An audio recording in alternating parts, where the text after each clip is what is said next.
Let's go. Let's rock. Jimmy Juice Podcast, man. Let's go, let's go. Figgy Fig, best in the world, that's what he do, know what I'm talking about. Round Rockett, born and raised in the H-Town, Houston, Texas. Know what I'm saying? Let's go.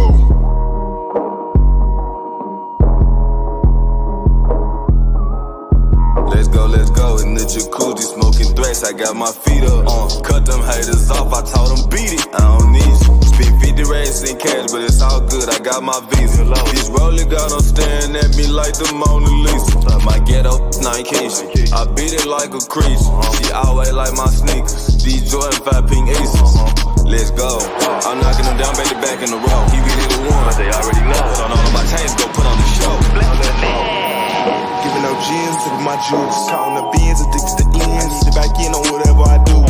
We get it in on the daily. I get it rocking like this with the 80. We really 10 toes down on the pave. What's up? We about to see what they saying. Rockin' gems, vippin' juice. Rockin' gems, vippin' juice. Rockin' gems, vippin' juice. Rockin' gems, vippin' juice. Let's go. Gems, vippin' juice. Rockin' gems, vippin' juice. Rockin' gems, vippin' juice. Rockin' gems, vippin' juice. Go, let's go. What do you have to say to everyone if we still consider the Astros cheaters?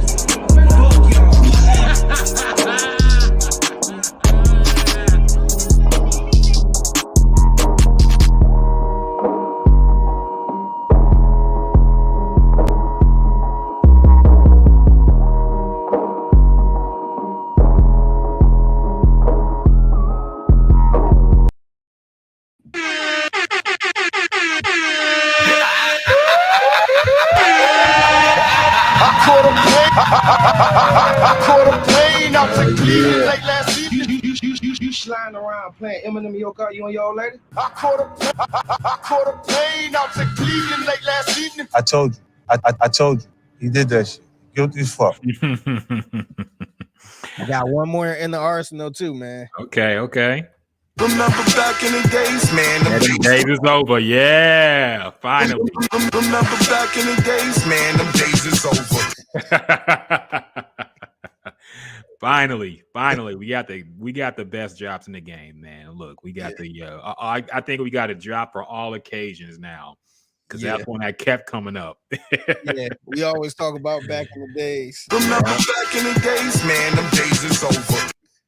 Yep. And speaking of Cam, there's some news with him too. He got a new addition for his podcast, or I guess not a podcast, more like a show. Yeah. With Mace. We'll talk about that in a little bit. I don't know how that's going to go. I think it's going to be crazy. Yeah, I'm not sure about this edition, man. I thought they was good with them too. Me too. I'm starting to feel like Power Season 4 on and all that shit. Yeah, now you got Mary J. Blige in it. You got Method Man. Yeah. Like, do you need that? Yeah, I'm a little worried. We'll get to that in a minute, though. We got a lot to talk about, a lot to cover this week, a lot of stuff that went on. We appreciate y'all joining us for another exciting edition of the Gems and Juice podcast. Of course, I'm Ryan Rockett, of course, joined by the one and only Figgy Fig. Oh, yeah. You've been pulling double duty, man. I didn't heard you. Oh, I didn't hear you. I don't wake up that early. But I heard you word around town. You've been shaking up the fishing streets. Man, Captain Mickey's show. I know, man. I've been out there on the Galveston Bay. I've been doing my thing, man. I've been filling in for Captain Mickey, the legend, on the outdoor show. So I'll be back on the outdoor show in the morning and Sunday. So. Okay, yeah, all you early birds who I don't know if this is even a good time to fish. I don't know what the fishing schedules are like, but it's still like 90 degrees at 4 a.m. That's that type of heat we're dealing with now. So I don't know if it's any better or worse, but you talking to the wrong person. It's funny because a couple times I was doing the show, I was just like, yeah, man, I apologize, man. I don't know anything about fishing. Yeah. Like, I wish I could help y'all, but here we are, man. I remember me and the family went fishing once, and I went to Galveston. I remember, like, at the beginning of the morning, like, we were stepping on some rocks to try to fish, and I slipped on the rocks and like cut my leg open, and it fucking hurt. Yeah. And that was like the only memory I have of fishing. So I don't ever want to fish again. We kind of got a similar memory of fishing, man, because dog, so I went fishing as a little kid. I went with my mother and her job. So she used to work taking care of mentally disabled adults. Mm-hmm. So they did like a whole little big group fishing type trip. And I just remember the rod getting caught to like my shirt or something. And she kept telling me, pull it, just pull it. And I pulled something and it snapped my finger. Ugh. Like it like cut my finger so bad where I cried like a baby because I was like 5, 6 years old. I was something like that. I think I was under 5. Mm-hmm. And I never want to go fishing again. I never went fishing again after that. That pretty much scarred me. Yeah, it's pretty funny how like one bad childhood experience can like ruin something for you forever. Like you hear kids who don't know how to swim, and I think most people assume that like they just didn't care to learn, but usually it's like something fucked up happened in the water one time, and they don't want to be in it no more. So and to be honest, like I'm somebody that don't know how to swim, and I never had anything messed up that happened to me, but my parents, I want to say my mother learned how to swim later on, but my dad, he had a tragedy when he was younger. His sister, I think she was like 11 years old or 13, 14 years old, somewhere around there. She actually drowned. And like still to this day, he gets so nervous whenever some people be like, hey, we going to the pool or we going to the lake. Like he always tried to keep me out of that. yeah. Like he never wanted me in the water. So it's one of them things, because I'm sure if that didn't happen and he knew how to swim and all that stuff, he would probably put me in swimming lessons early on as a kid. But that just wasn't a thing. And plus, in our community, like swimming is not like a priority, or at least in Cleveland. So if you don't know how to swim, you who gives a damn? As long as you could play in the water. Yeah, I mean the hood swimming pools don't go that deep, man. Okay, they're like 6 feet tops, so the only it's not like you got to swim for your life if you in the hood swimming pool. Yeah, man. the only thing you can't do is be a lifeguard. Yep. So yeah, I mean it only takes one traumatic experience to fuck things up for you, man. People don't really realize that. What's up, Miguel? We see you on YouTube in the comments, man. Hope you're having a good night, bro. Miguel asks, is Captain Mickey still there? Yes, he's still with the station. He's just I think he said he was sick. Yeah. So yeah, hopefully he's recovering and he's all good. Figgy reaching out to Eagle Point Finishing. I think he meant fishing camp is gonna be weird. I don't know what that is. I don't get that What part. is that? You gotta explain what that is. And Miguel says Lopez need to take you way out there in the middle of the Gulf and throw you in the water. See, Miguel, why you gotta come with that energy? No, man. What's wrong with you, man? Yeah, come on, bro. Chill out, man. We trying to have good vibes on this Friday evening. You talk about throwing Figgy in the Gulf. Yeah. What did he ever do to you, man? I know, man. Let me take you in the car, drop you off in the hood. That's pretty much what you're saying. He take you to East 1999, see how you make it out there, man. Yeah, all right. 99th Street. Still in the damn sign. Shit, man. So anyway, how's your week been, man? I know you've been at the Texans game last week for that pathetic display of whatever the fuck that was, man. It's preseason. Keep telling yourself it's preseason. But how you been, man? How's your week been? Man, my week been pretty good. Yeah, like you said, we was at the game. I don't even think we reacted to it. That was last week. Yeah, that was that was so long ago. Yeah, it does. I mean, we're already at another one, the final game. I thought we talked about it already. That's crazy. Yeah, I think it was because the last game was Thursday. Well, the first game was Thursday, so we had time to react to it for the podcast the first week. But this one that happened after the podcast. Yeah. Okay. But yeah, man, it was a good game. As far as like no. Not on the field. Okay. I meant to say in the parking lot as far as tailgating. Okay. That was the part. It was so hot outside. I ain't even go inside NRG Stadium. I went home after that. So my job, what I do, so this year I hired a camera guy. So shout out to my man Randy. We got some video content, tailgating with HEB. We Okay. went to, like 3 different tailgates and picked the winner and all that stuff.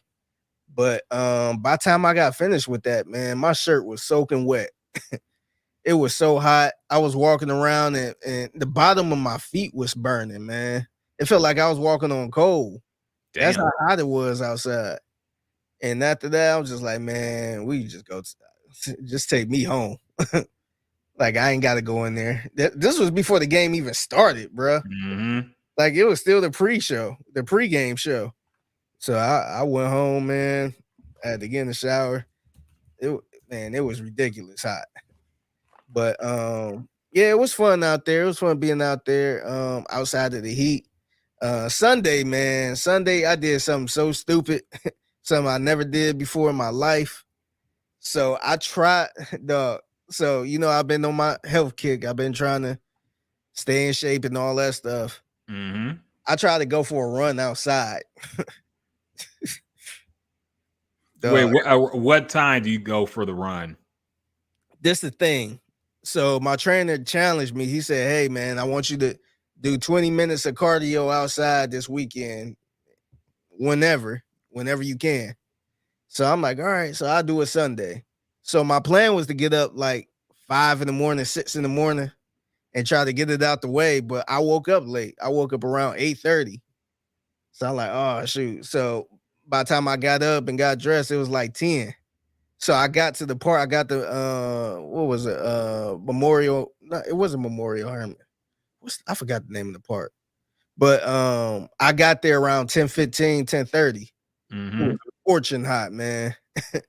It was so damn hot. I think I low-key think I had a heat stroke. Damn. By the time I got home, man, I was just fucking tired. I ended up throwing up. Damn. It was awful, man. It was terrible. So yeah, man, that's like, it's too, you got to be either really early in the morning or really late at night. But not really late, but like, when the sun's going down, basically. Yeah, with no sun. Yeah. Yeah, and see, that's the thing. Man, it was awful. That whole day was awful, man. That whole experience, because not to mention I have no AC in my car. So after that run, I had to jump in the hot car. Yeah. With the windows down, no air. The water was warm. It was awful, man. I know the feeling, man. And I don't see any relief anytime soon, man. You be looking at the forecast like, oh, surely it's going to be below fucking 90 next Monday. And then nope. So no, this is the crazy part. I'm looking at next week. And that's saying like a 96. And I'm like, woo. Yeah. Thank you. Yeah. Double digits, finally. It's fucking rough, man. Like we associate August with like fall and cool weather, but that shit ain't coming anytime soon, man. It's gonna be fucking not until September, late September, probably we'll get a little bit cooler weather at this point. But yeah, and the irritating thing about it too, the people that's like complaining about you complaining it's hot. And it's like, come on, like, dog, hot is hot. Then you got some people like, oh, I stayed in Las Vegas for a long time and it get up to 115. Like, all right, show me the clear big difference between 115 and 110. Like, dog, hot is hot, bro. Like, why are you sitting there trying to act like a hard ass? Because it's hot. There's always that guy, man. No matter what you do, there's always going to be that guy. There's also the dude who's like, I still rather this than cold. I came from Michigan. We had to snow. Like, I'm sorry, man. I never came from a place where there was a lot of snow, but I will take shoveling snow for 30, 45 minutes out the driveway so I could drive over this fucking heat that you can die in. Okay. I think I would take that over this. So all these fucking heat elitists who want to act like it ain't that hot. You guys just complaining and whining over nothing. Nah, man, it's fucking terrible. It's always hot in Houston. Like Like, come on, man. Hot is hot, man. That's like in Houston if it get down to 20 degrees and you hear me coming around. Oh, well, it's not like Cleveland though. Like, Mhm. we got down to 0 degrees. Like, come on, like cold is cold, man. Like, if it's cold, it's cold. Like, we sit here trying to dick measure, man. Really though, there's always that person though, no matter what, man. Troy on Facebook, we see you in the comments, man. What's going on, bro? Says, Figgy, you ain't fixed the AC yet. Did we try the Freon refill yet? Dog, I've been so busy, man. I ain't even have a chance. So my plan was to go to a shop and just see what's wrong with it because I'm nervous that I would try to refill the Freon and all that stuff and it don't work. Mm-hmm. So I just rather just take it to a shop and just see what's wrong with it, fix it so I can keep moving because look, man, I'm a busy guy. I ain't got time to be sitting there trying to pop the hood and try to see what's wrong and then it don't work and then I got to try something else and I just take it somewhere, get it fixed and then call me when it's fixed. Yeah, my shit's fucked up now too, man. But I already have to take a look, and it's gonna cost. So I think they said like the compressor or something was fucked up, where they gotta like go in, and it's gonna be kind of pricey. So that's why I've been holding off. But it's getting to the point where I'm just gonna have to go ahead and bite that damn bullet, man. It's tough. Yeah. Miguel asked, Figgy, how does this compare to Cleveland weather-wise? I guess in terms of the summer heat. So Cleveland gets some hot weather. Like it's summer, but as far as like the heat we've been having, we will have like let's say a day like last Saturday. We will have a day like that in Cleveland maybe for a week max. And that's throughout the whole summer. But for the most part, it'll be in the 90s, 80s, that type of thing. And even when it gets to the 90s, a lot of people complain in Cleveland. And that's because a lot of places aren't air conditioned. So like the house I grew up in don't have AC. There's no central air. Some people do have central air, but most of the time you don't need it. The most you need is like a AC in a window type thing.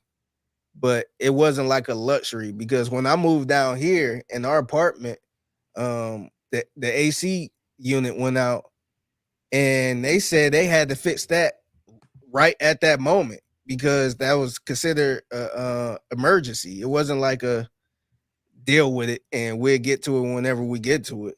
It was an emergency. So the heat different down here, man. I will say that. But too, the I guess as far as like temperatures and stuff like that, a 65-degree day in Cleveland or a 60-degree day in Cleveland is different from a 60-degree day here. 60 here is low-key cold. Mm-hmm. Low-key cold and depressing. But in Cleveland, if it get up to like 60, man, people out there barbecuing. Man, we out shorts on. Shorts, we playing football. We out there with no jacket. So it's up when it's 60 up in Cleveland, especially coming out of winter. Man, it is up. Yeah, man. I can only imagine. I've only known this fucking Houston heat my whole life. So, shit. Miguel's still trying to put us on the moonwalk fan, man.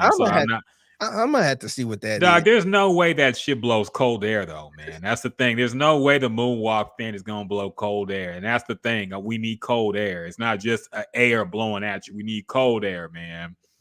But yeah, I don't know, man. Well, it's getting tough out here. Hope everybody's safe and staying in the shade during this Houston heat. If you got an outdoor job, hopefully you're staying hydrated. So how can you put this in a car? Yeah, I don't fucking know, man. Like I understand if it like the house ain't had no AC, but how can I put this in the car? Yeah, man. I don't. Maybe there's some kind of converter thing you put in a fucking cigarette lighter or something. I don't know. Miguel said it blows hard, so it feels different. It feels decent. Yeah, I don't know, man. I mean, yeah, I don't know, man. Yeah, and it is just kind of expensive too. At this point, you might as well just Might as fix well your get the AC, carpet. bro. Like this shit, like $250, $300. Yeah, just get the carpet. Okay. That's just too funny though, man. That's just hilarious. Salute to you, man. Appreciate you trying to help out. So anyway, we'll kick things off. No new releases, man. There was a little rumor that Drake was gonna drop. Yeah. You know, he was supposed to drop that For My Dogs album, which I guess he never officially announced, but several platforms like acted like it was about to drop. Yeah, I think Billboard kind of ran with it. There's a couple platforms where I'm like, oh, okay, it's happening. Yeah. And it didn't. It didn't drop. You know, Drake is a mysterious individual when it comes to music releases, man. Sometimes he'll tease something. I remember CLB took a while too. Everybody thought it was coming and it didn't. And he was pushing it back. And supposedly he pushed it back because of Donda or something like that. I remember. Yeah. I couldn't remember if it was like Donda or COVID or it was something weird where he kept pushing it back. Yeah.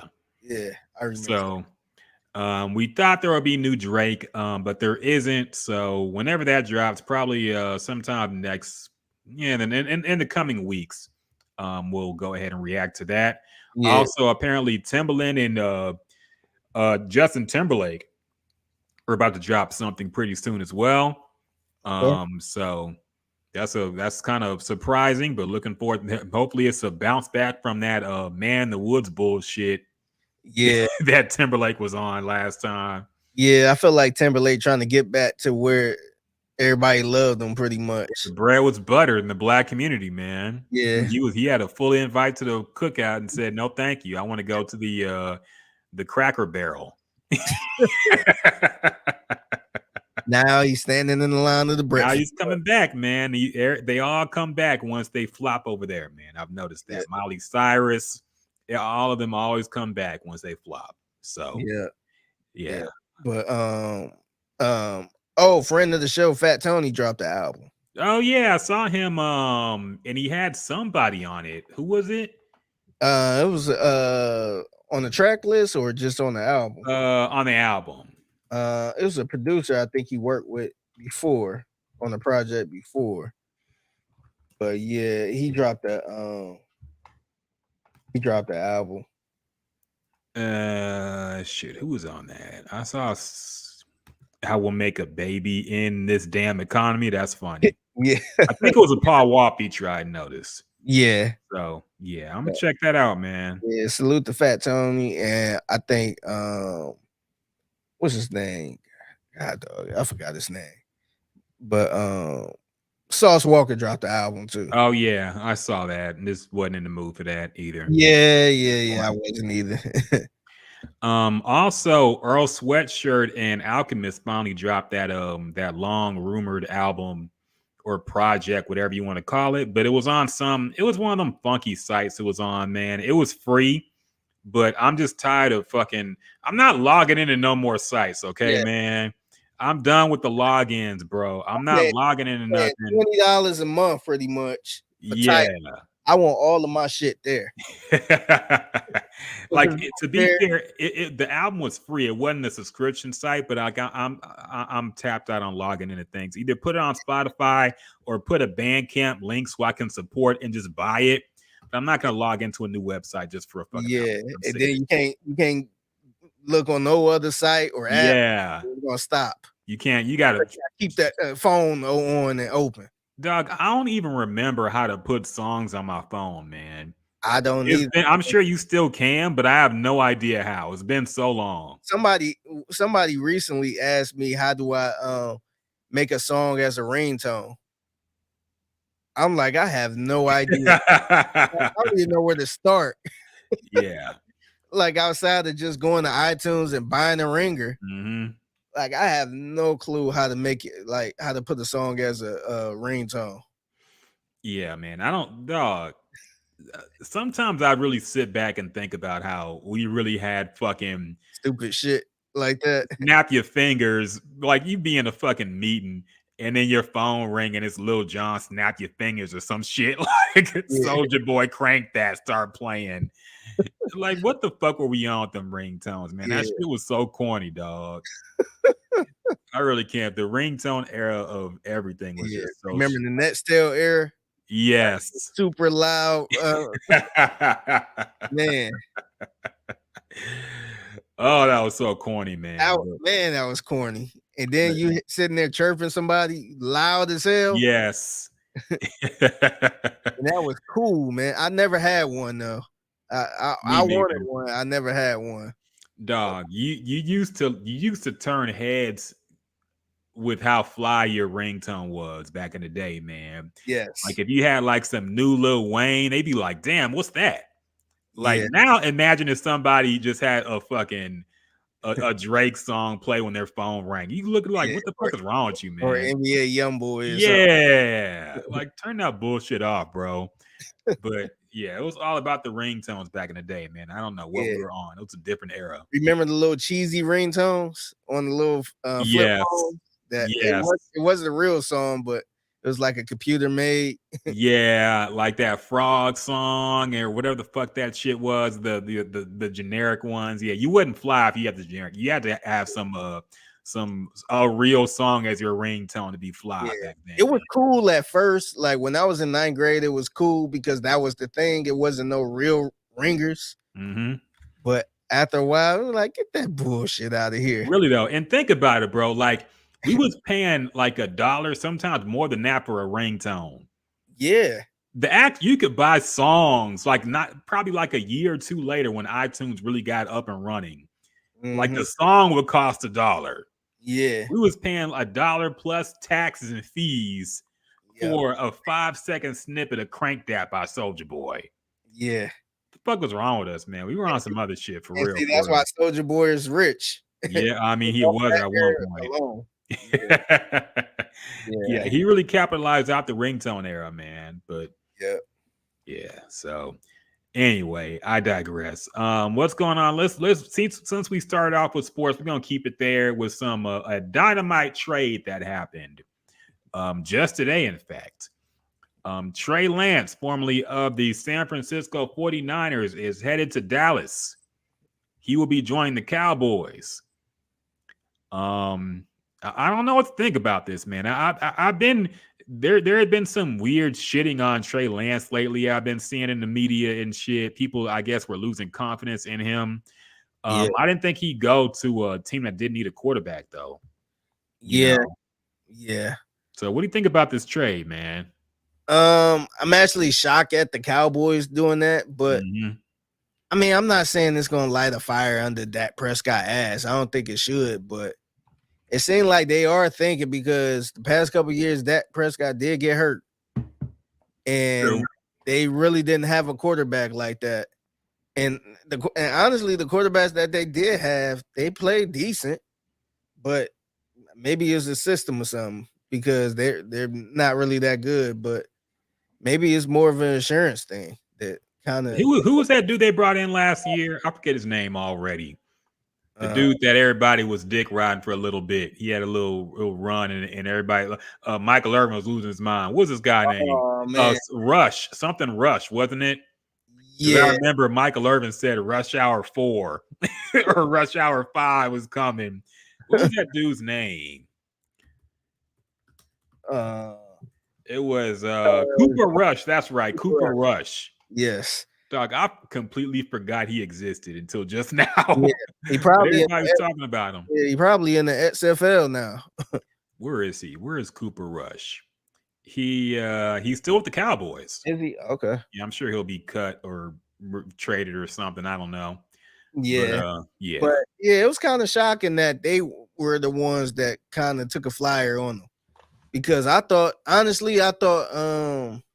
it'd be somebody like Sean McVay in Los Angeles or something like that would just see what's going on, or I was thinking like a Tampa Bay or somebody that kind of need a quarterback that just see what he working with or something like that, or Pittsburgh. Pittsburgh would have been a little scary. I hate when people get traded to Pittsburgh. Yeah, but Yeah, it was kind of shocking to me, but I also think it was shocking how a lot of people was just shitting on him. And I ain't gonna front. I wasn't like a huge fan of his. I felt like they kind of rolled the dice on him because he ain't really have the best college career. He ain't really play that much. And I don't know. It just I don't know. I wouldn't shit him. I kind of felt bad for him, man, because I felt like he just had bad luck, just getting hurt. Mhm. So I thought that was a little bit strange, but I guess it's I do think San Francisco kind of got lucky in a way because they stumbled upon this guy named Brock Purdy, Mhm. and he's the starting quarterback right now. Yeah. And I mean, I don't know what he gonna do. Maybe he'll pick up from where he left off. But if they didn't stumble across him, man, I somebody ass would have been fired because they traded 3 first-round picks to move up to get Trey Lance, and this dude Mhm. didn't play at all and didn't look good. So even with that being the case, they still made the playoffs. They were still in the NFC championship. So if it was anybody else, man, everybody job would have been on the line Yeah. because that's the Browns traded 3 first-round picks for Deshaun, man, and they getting crucified. They've been getting crucified for it for other reasons. But you traded 3 first-round picks to move up to get what the third quarterback taken. I think it was the Mhm. third quarterback taken, and homie ain't do nothing. So it's kind of shocking that it seemed like people ain't really looking at them like that. Like they picked the wrong guy, and they passed up on a lot of people. So Yeah, yeah. And yeah, I don't know. Look, we don't know what Trey Lance is gonna be. I think it was very early, and like you said, it was unfortunate that he got hurt. But it was kind of shocking that, after such a limited sample size, that the 49ers were throwing everything behind Brock Purdy. To me, man, it's like, look, we've seen flash in the pan quarterbacks in the NFL, a lot of them, in fact. I don't know about just giving up on Trey and saying fuck it, this is our guy. So I don't know, maybe it works for them. We'll see. But yeah, Brad says at least it wasn't a Johnny Manziel. Yeah, true. yeah, I think Trey Lance actually wanted to play football. Yeah, Manziel did not want to play football. yeah. He didn't just want to hang out with LeBron and Drake and drink and have fun. He actually wanted to, practice. So,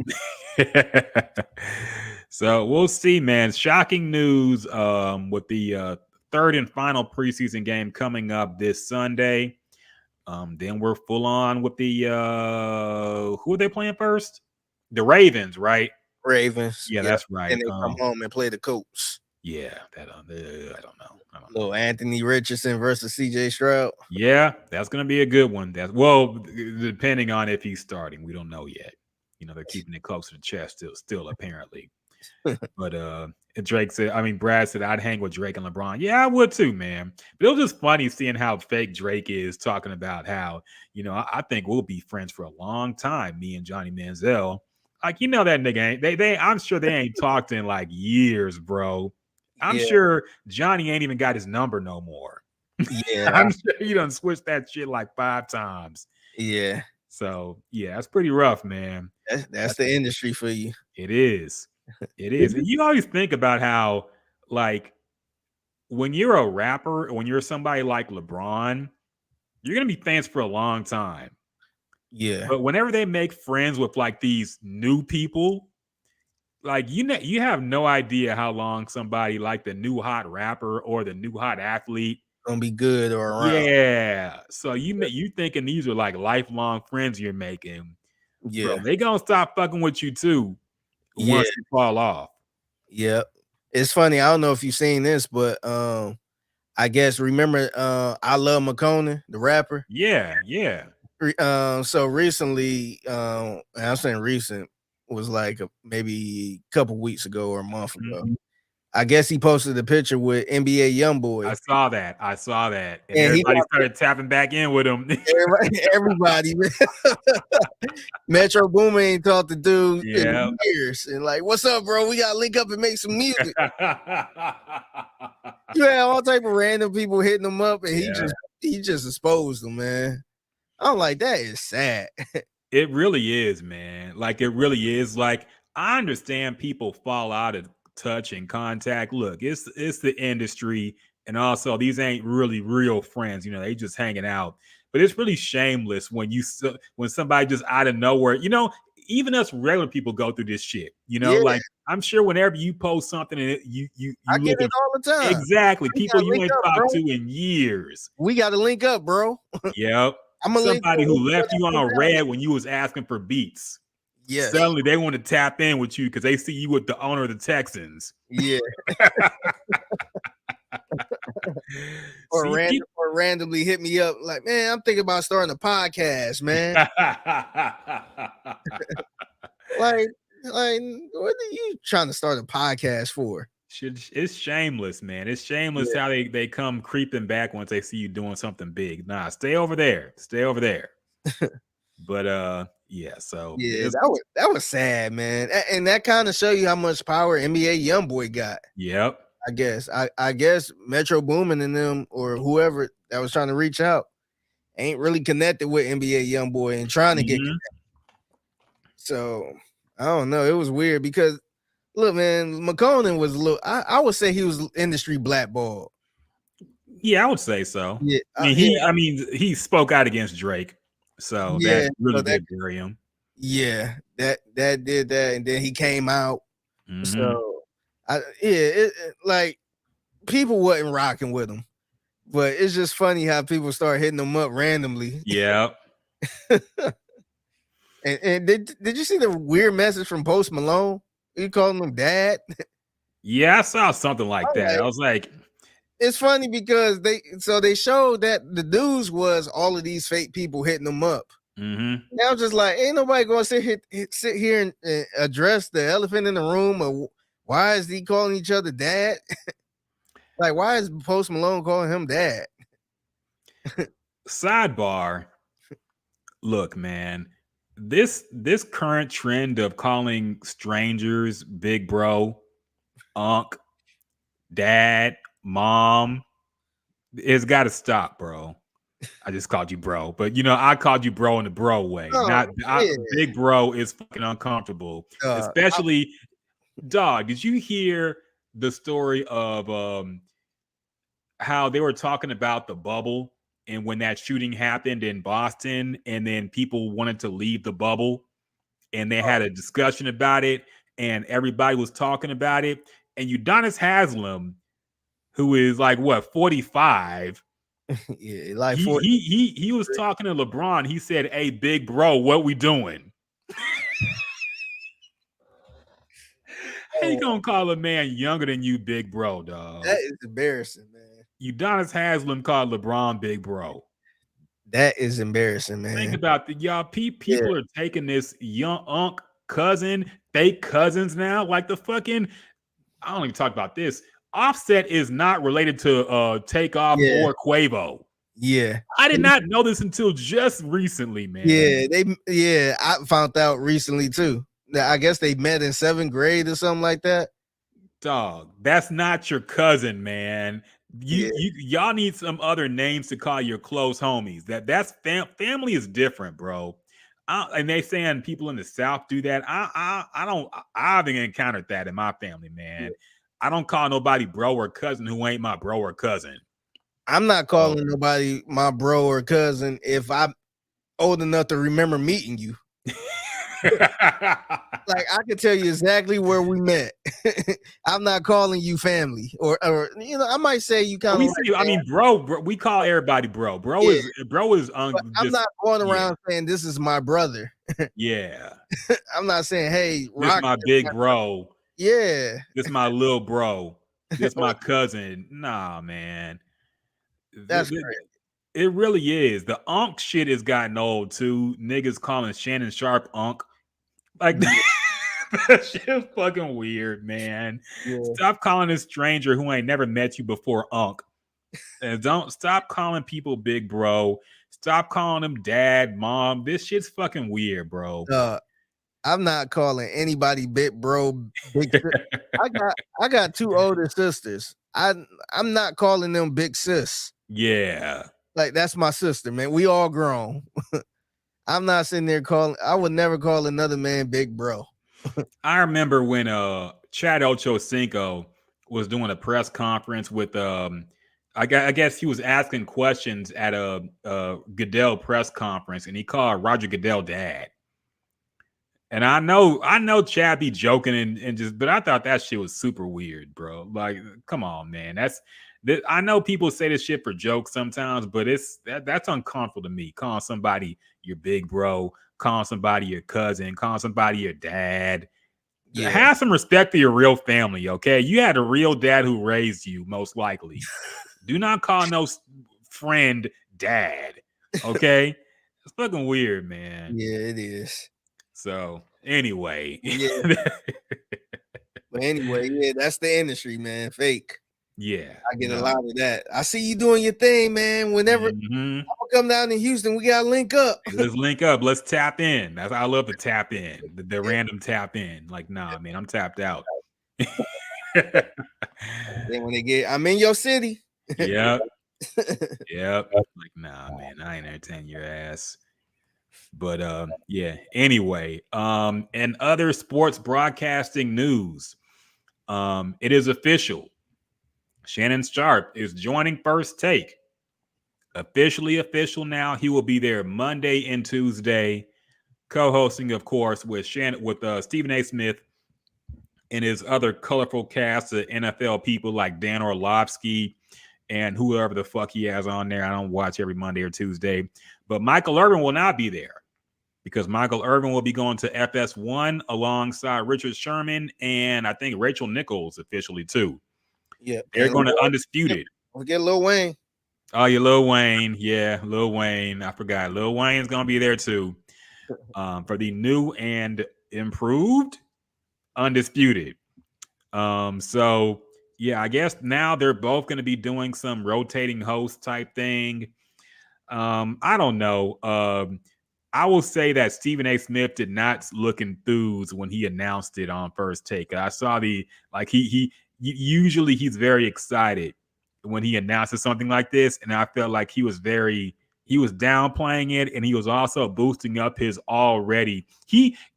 Stephen A. Smith is super petty, bro. Like, he don't even try to hide his pettiness, man, because he says shit, and he's like, before he made the announcement officially, he was talking about how they're already the #1 show, how they're already do this numbers, they already have a great team, but we're bringing in Shannon Sharp too. He tried to downplay it, like, this ain't no big deal. Like, we still good, we still great regardless. First Take is great regardless. Stephen A. Smith has been taking L's left and right lately too, man. Did you see the Lonzo Ball thing, the Stephon Diggs thing too, man? I feel like his reporting has just been really off lately. Yeah, it's either off or he just getting the information from the wrong people. Yeah, getting bad news, man. And that's the weird thing, because I feel like he's always talking about how he's close to the player. Like he talked to players and stuff. Why not reach out first and confirm these things? Yeah. You know, I feel like somebody just tells him something, and it could be some whatever source, and he just runs with it. Like, why not talk to the player, or at least reach out and say, hey, I tried to talk to him to confirm this. I didn't get a reply back, but he'll just go on air and just say some shit that somebody told him. Yeah, that's the weird thing, because he don't actually like report it like other people do. Yeah, he just be on First Take randomly, and he be like, "I heard Stephon Diggs once out."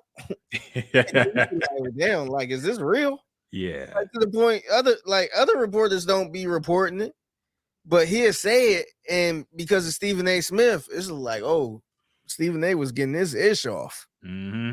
So, and then that pissed the players off because it's like, that ain't true. So it's like, dang, like, what make you just get on First Take and just be reckless like that? Like if you gonna say something about it, why don't you hit him up and see? No, for sure, man. And I think he used to be that. Like whenever Iverson was in the news for something, because that was like his first in because he was very close to Allen Iverson. And like he would reach out to Iverson and get his thoughts on whatever people were saying and get his take and even get him on an interview. But Yeah, now it's like he don't even try. He just goes whatever exec tells him something, he just runs with it without even trying to confirm with the actual athlete who he should have access to, you would think. But maybe everybody hates him. I don't know. yeah, Maybe they're sick of him. That's the old media as they call him now. But anyway, he did not seem very enthusiastic. I feel like this is something that ESPN just said, look, we're putting him on First Take. You got to deal with it because I don't think it's something he wanted. Plus, I know he was fighting for Michael Irvin too. yeah, And Michael Irvin did not come back to ESPN. So I don't know if that was ESPN didn't want him back because of the allegations or if FS1 just offered a better contract. I don't know the ins and outs, but I know he lost. And that was a good dynamic, man. I liked yeah, Michael Irvin and Stephen A. Smith. And I know he misses that.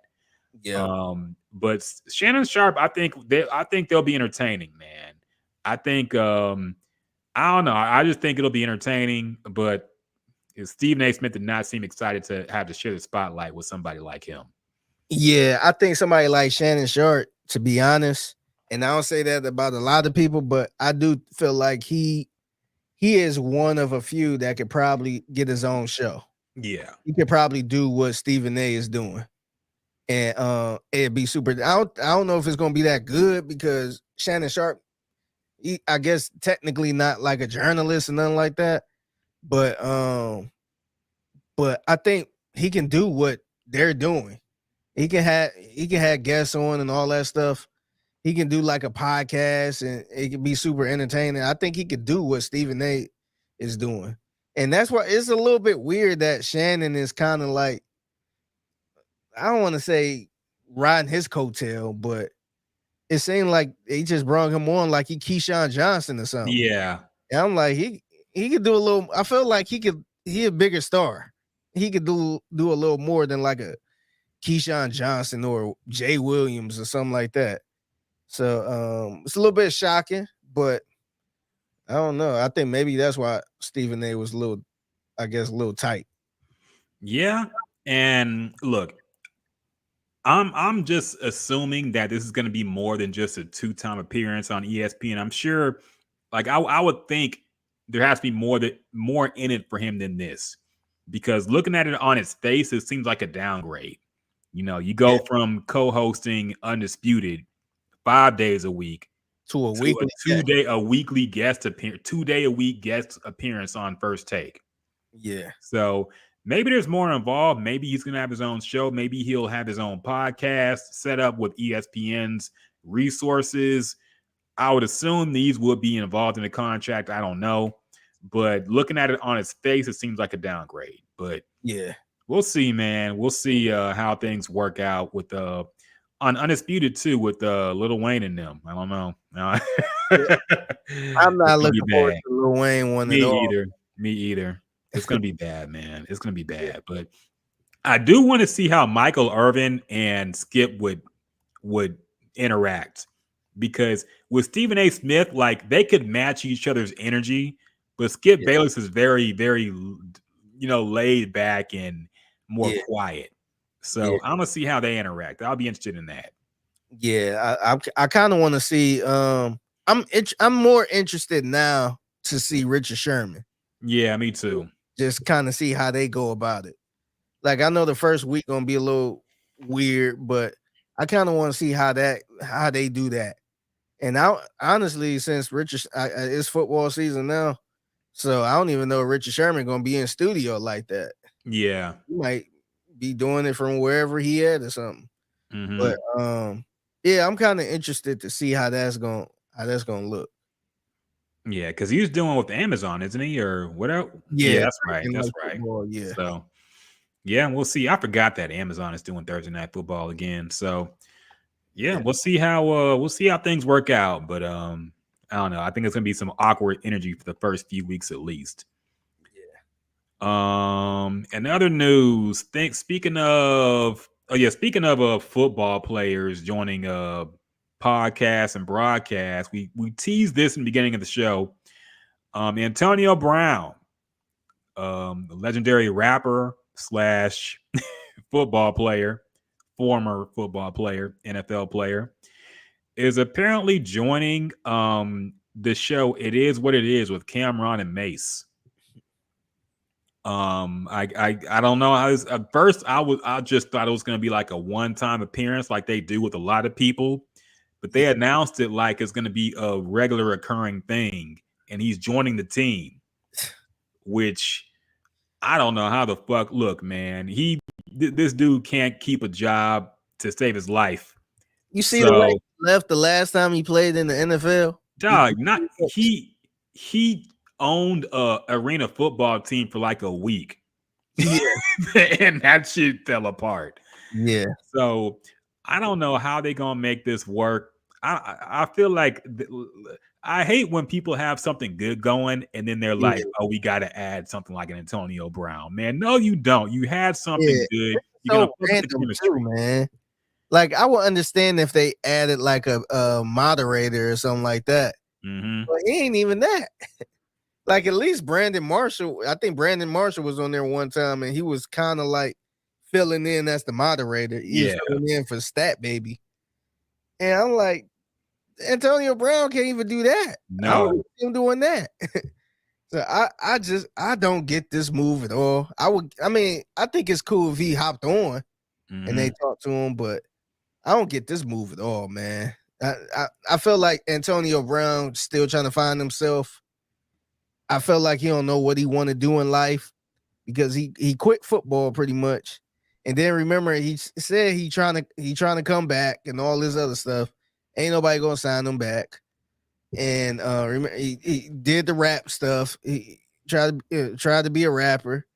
And then remember, he signed with Don. Did he sign with Donda Sports? I think. He was with Kanye a lot. Like, I don't know what he doing, man. He opened up at like Coachella or something. I just don't understand what he's trying to do, man. He's just all over the place.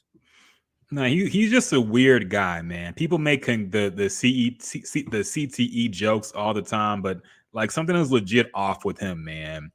And yeah, he's entertaining once in a while, but look, I like the Cameron and Mace show.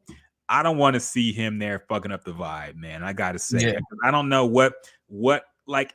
I don't think he knows enough about football to even like. He knows how to play it, of course, but does he know like the ins and outs of every team that's playing? Does he even give a shit? I don't think so, man.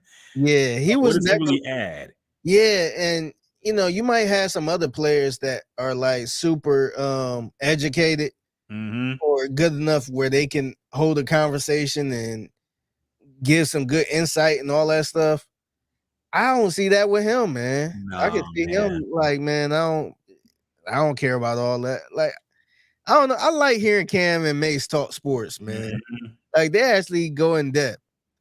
And I ain't gonna lie, I love the pause game. They be, of course, man, of course. But they're the only ones who can do it right. I don't like when anybody else does it. Yeah, they be like, all right, I'm about to say this word now. Load management. Yo.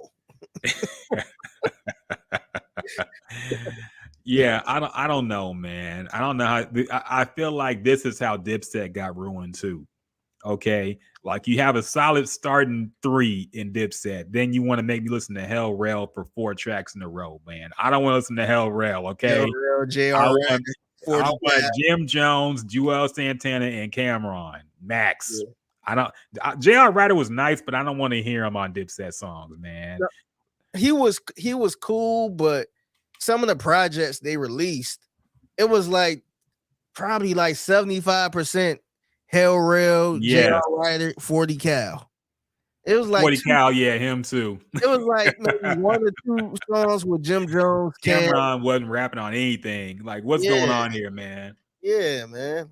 Damn. Remember back in the days, man, them days is over. Low key, that was last great Cameron project too. That Crime Pays album. No, that was Killer Season. Oh yeah, that was Killer Season. I don't know what Yeah. made me think of Crime Pays, but that was like the last really good No, Cameron he put project. that Man. was, yeah, that's probably my favorite Cam album of all time, man. I like that album better than Purple Haze. Yeah, it was really good, man. Yeah. But after that, it was just fell off a cliff, man. I don't know what happened, but I feel like that's what's happening to this podcast, man. Not this one. I'm talking about the Cameron and Mace. It is what it is podcast or show, whatever you want to call it. But I don't know. We'll see. I'm sure they'll get the viral clips they want of Antonio Brown talking crazy, but I can't watch a full episode of that shit, man. I'll just have to catch the YouTube clips. I could just see him like just walking off. Like, I don't feel like, oh, it's definitely gonna happen. Yeah, they're gonna be talking about. It's gonna be like a.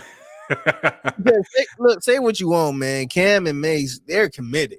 Yeah, and you can tell they taking it serious. I don't know how committed Antonio Brown is. He made a lot of money. Probably he could have made way more money, but he started being stupid. But I just don't know how committed Antonio Brown is to anything. Yeah, he's not, man. He would stay committed to get the bag in the NFL. Yeah, I can't see him. I can't see him showing up on time to the shit. I can't see him staying for a whole episode. I can't see him talking about something he don't want to talk about. So yeah, I don't know how it's gonna work out, man. I think it might last a couple episodes, then he just won't show up no more. So we'll see, man. We'll see. But yeah, so that happened as well. And other news this month, we got to talk about the comeback girl, man. We got to give our props where props are due. Yeah, Sha'Carri Richardson won the 100-meter world title at yep, she's back. She won a legit race against the best in the world. She's back, man. You got to say it. You got to give it up. She's back. She's back at it. So props to her. Props to her. Shutting the haters up, as they say. It's been quiet too. I wouldn't say it's. Look, I see a few people saying, "Hey, damn, that was a good race," type thing. But it wasn't like the talk of the town, man. I think part of it is because she was such a hot topic at the time that any news with her was huge news. Plus the Olympics and all that stuff. Like, here's the thing about the track and field, man. It's only really popping when the Olympics are happening. You know, and I think if it wasn't Sha'Carri winning this race, we wouldn't even talk about this race. You know, we wouldn't even know it happened unless we knew, oh, Sha'Carri Richardson won. So in a way, it's more talked about than it would be if she didn't win it. But I don't know, man. I'm happy for her, but it's annoying seeing how people act like the blowback against her wasn't justified. That's what's annoying to me, man. Like, she did what she's supposed to do. She got off social media. She stopped talking crazy to people for no reason. People she was racing against, or people that were on her team. She stopped doing that bullshit. She focused and she won. People love stories like that, man. People love comeback stories. People love a great comeback story like that, man.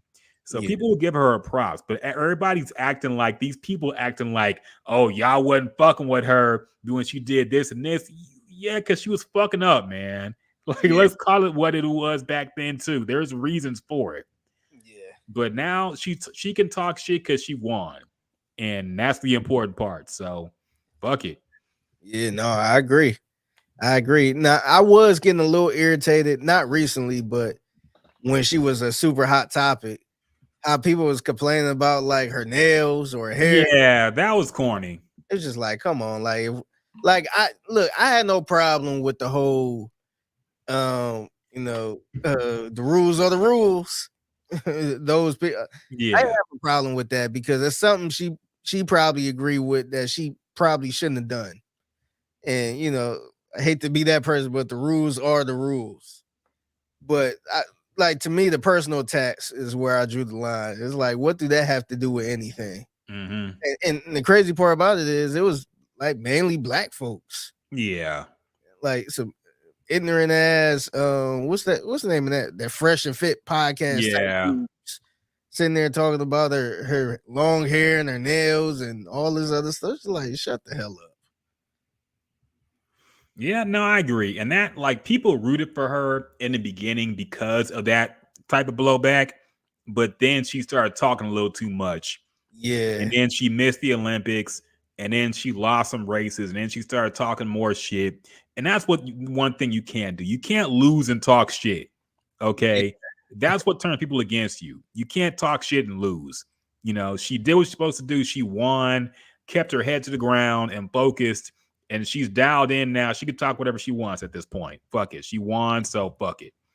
Yeah. But And I'm happy for her, man. Yeah, we actually had that conversation on this podcast. Like, she need to chill out, man. She need to get off social media because she was just tweeting a lot and all this other stuff. It's just like, man, just get off, focus, and come back stronger. Yep. Miguel asked, did y'all break down the Anthony Richardson fight? I heard about that, but I wasn't really tapped into it. What was this actually about? Yeah, I ain't know about I don't even know what happened here. Now we gotta look this up. Yeah.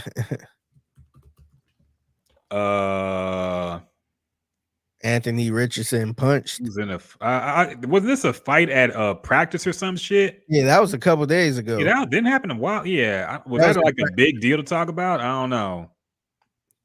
Yeah. Was it caught on video?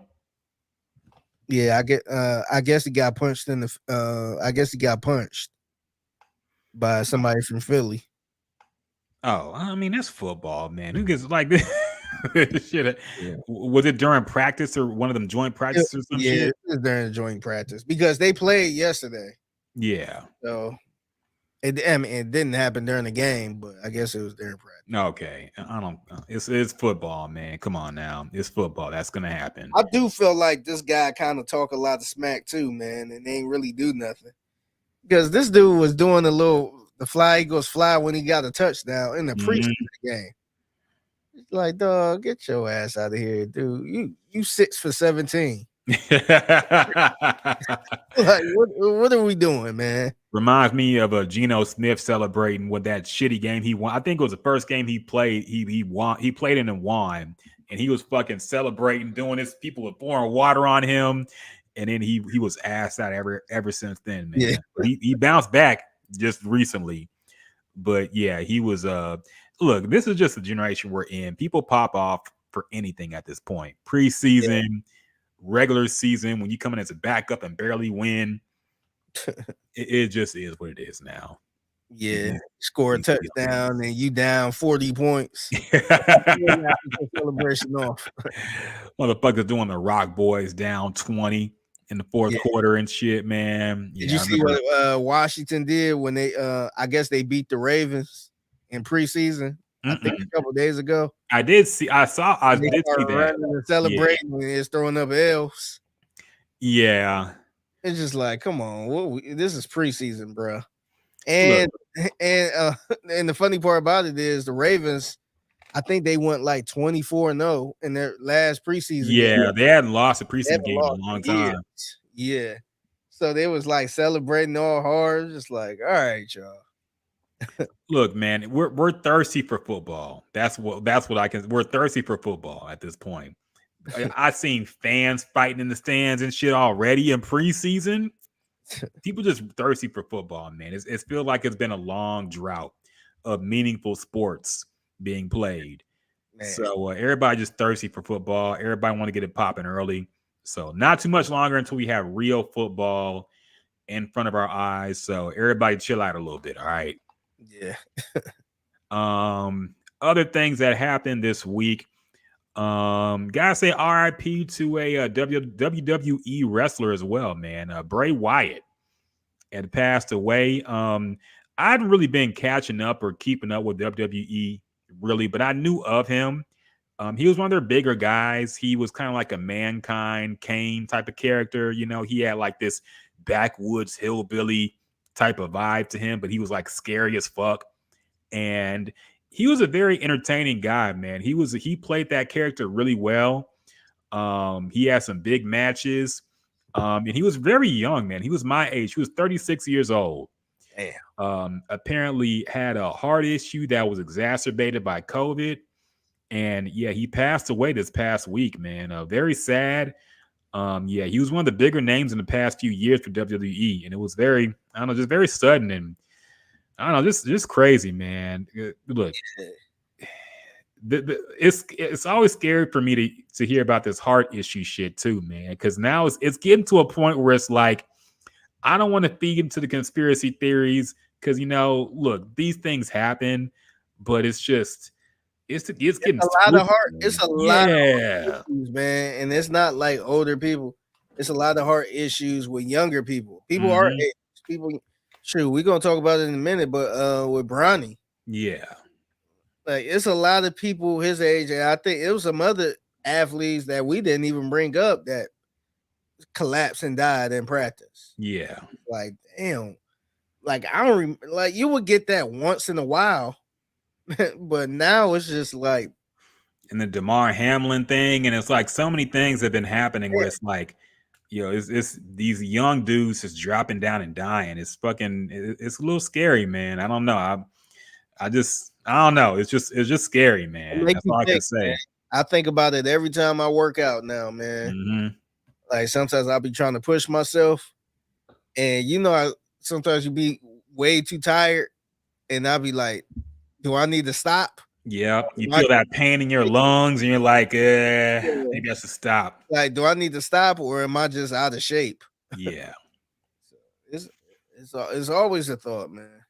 It really is, man. Like I don't know. I don't want to feed into the conspiracy theories and just be I don't know, somebody who's just scared of being sick or scared of I don't know everything in life, but. It's tough when you see people this young pass away so suddenly, man. But it's been happening for forever now. So I don't know if you can really attribute it to anything in particular, but spooky, man. It's just spooky, man. So R.I.P. to him, man. He was a dope dude, dope entertainer, dope wrestler, and yeah, it's very sad. Yeah. And speaking of Bronny James, I don't think we ever even talked about this on the podcast for some reason. I think because it happened at a weird time. But Bronny James previously also had a heart attack at a USC practice. Yeah. I want to say like a month ago now. So they diagnosed apparently he has congenital heart defect. They announced. So yeah, there's that. They're saying that he should be able to play and return to basketball and be okay. I guess now they have treatment for it.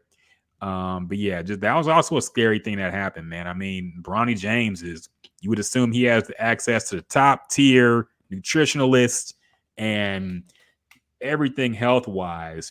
And if it could happen to him, I feel like shit, it could happen to anybody truly at this point. And then it's like, should he even play? Yeah. Like he don't have to play basketball. He's good no matter what. But is it worth playing at this point? That's scary, man. It really is, man. It really is. I wonder if they've had these talks, and I don't know. I'm sure he wants to play. I'm sure he wants. I would assume he wants to play, but I would wonder like what his dad thinks, what his mom thinks. I don't know, man. I don't know. It's just crazy. Hopefully he's okay and can keep doing whatever he wants to do. But yeah, it's just scary seeing somebody as young as him go through that, and then I don't know because I think it'll always be in the back of your head too when you see him play. You'll be like, he's getting a little tired. Is everything okay? Yeah, and that's one reason I feel bad for DeMar Hamlin. Because just imagine going against him. I know, right? If I'm like Nick Chubb, easy on him, or I'm gonna just blow right through that dude. So it's like it's scary as ever, man. Yeah, it'll be real awkward if he has to get cut too. So yeah, I don't know.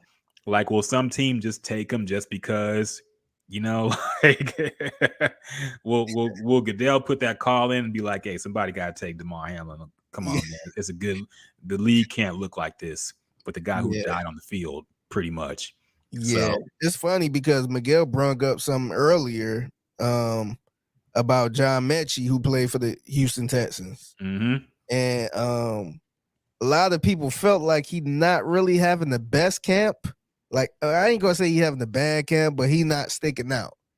And a little backstory of John Mechie, he had Yeah, leukemia. cancer. Yeah, Yep. leukemia. Yeah, so he beat that. He was out all last year, so he's back 100%. So I'm like, and so he brung it up. I think Miguel brung it up like, is he gonna make the team type thing? And I think that's a little bit because they picked him in the second round last year. Mhm. So I would think he's gonna make the team, but I'm like, man, that would be tough to cut somebody who had cancer last year. So that was the first thing I thought about. I'm like, man, at least give him another year. But if he's not that good, then the cancer thing shouldn't be stopping you, I guess. For what's better for the team. Yeah, but then again, I think if you run your NFL team like a business, then you might think that the good PR that comes from having a cancer survivor on your team outweighs the negatives of having a person who's underperforming on the team. So there could be that. But yeah, I don't know, man. That's a touchy thing, really, because you would hate to see that the news drop where they have to cut him or release him, and you're like, damn, but I mean, I don't know. It depends on what you value. And to be Yeah, fair, the Texans aren't in a position where it's like we think they're gonna win it all. yeah, So if they yeah, keep him on a roster, will it really make a difference even if he's not playing to the best of what somebody else could? I yeah, don't know, man. But yeah. And plus, it's not like he a 7th-round pick. yeah. He a 2nd-round pick, so they pretty much invested in him. But Mm-hmm. it's still super interesting though, like because we seen it a few times where I think it was somebody who played in Cincinnati. I think his daughter or something. He was on the team. I don't know. I don't think he was that good, but I think his son or daughter was like so sick, Mm-hmm. and he needed the health care or something like that. So a lot of people was buying his jersey Yeah. I before. remember, I remember that. I remember that. Yeah, and I think the team might have kept him around as long as they could, Mm-hmm. but that got to be real tough, man. Yeah. And a lot of teams, I would like to give the Texans their credit because it seemed like they don't really run the team like a business. They kind of, a lot of people joke around, especially a couple years ago, how it was if you're a good boy, they'd treat you right and all this other stuff. Mm-hmm.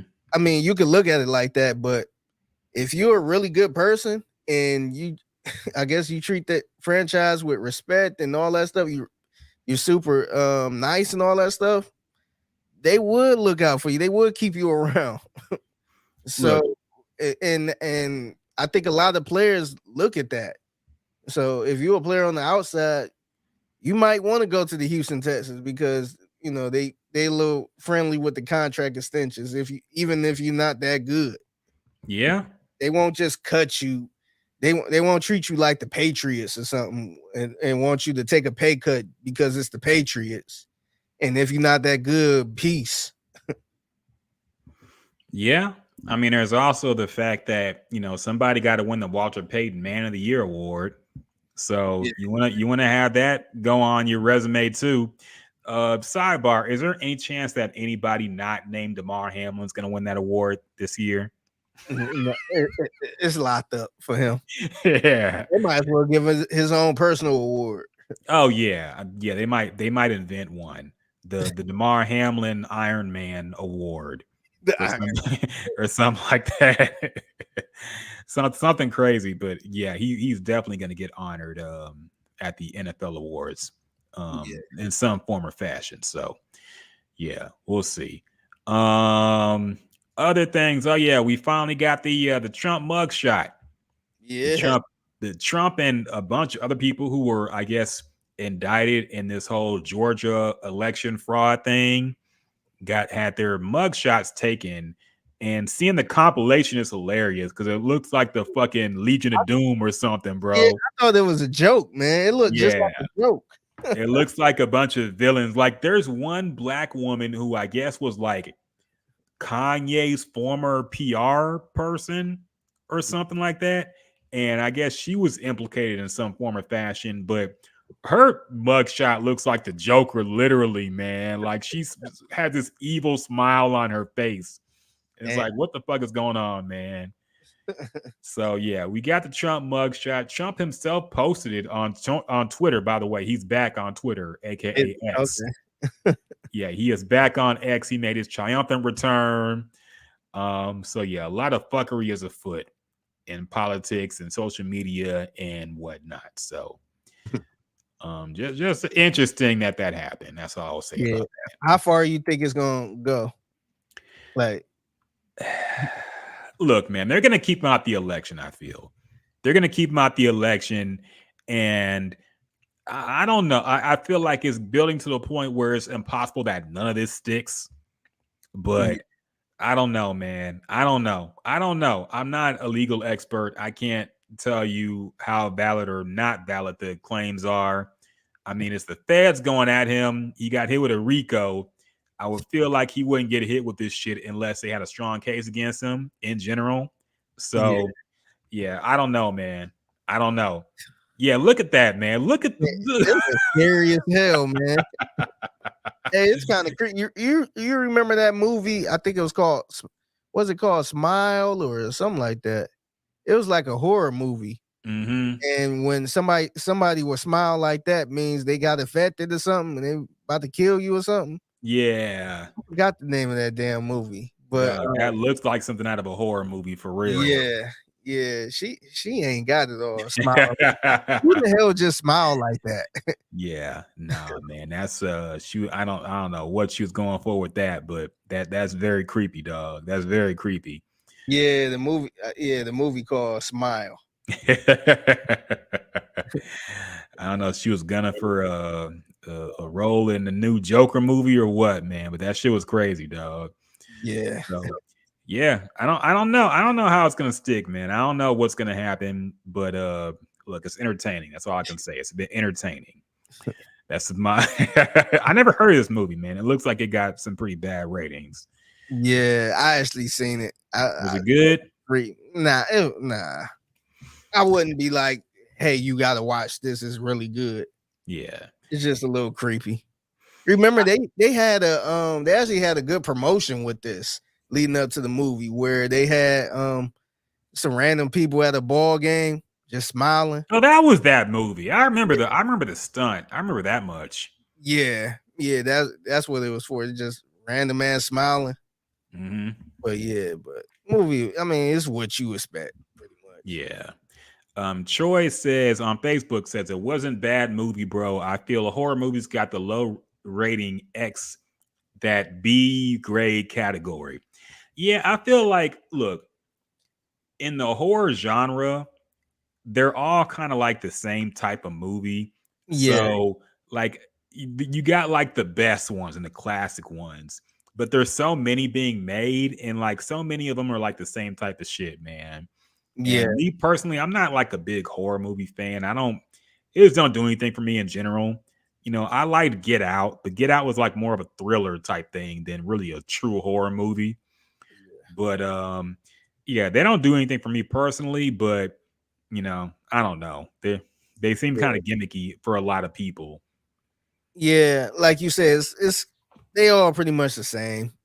I think I seen another movie that was similar to this, but it wasn't exactly the same. But it's not much more you can do with it, man. I think Jordan Peele is doing the most he can do at this point because he did Get Out, and then he did the other movie Us. So I think that's about as different as you can get at the point when it comes to like horror movies. There was a point that I read, I think it was on Twitter too, about how like modern day society makes a lot of horror movies kind of obsolete, because you think about it, like it was really scary back in like the 70s or 80s when you was just somewhere by yourself and didn't have no contact with nobody.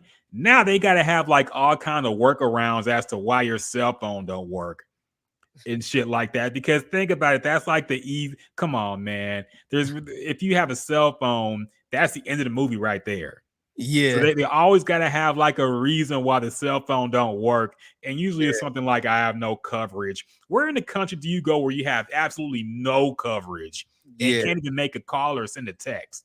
yeah, So that alone takes people out of movies and shit like that. yeah. Like, Or even just somebody in your house. Like, just imagine. Let's use the movie Halloween.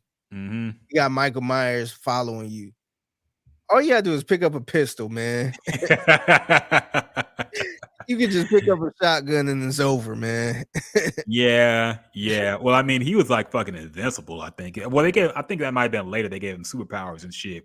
But yeah, I think certain concepts are just kind of outdated now, man. It's like, before there was Ubers, before there was all this technology and cell phones and stuff, it was very scary to be somewhere in the dark alone.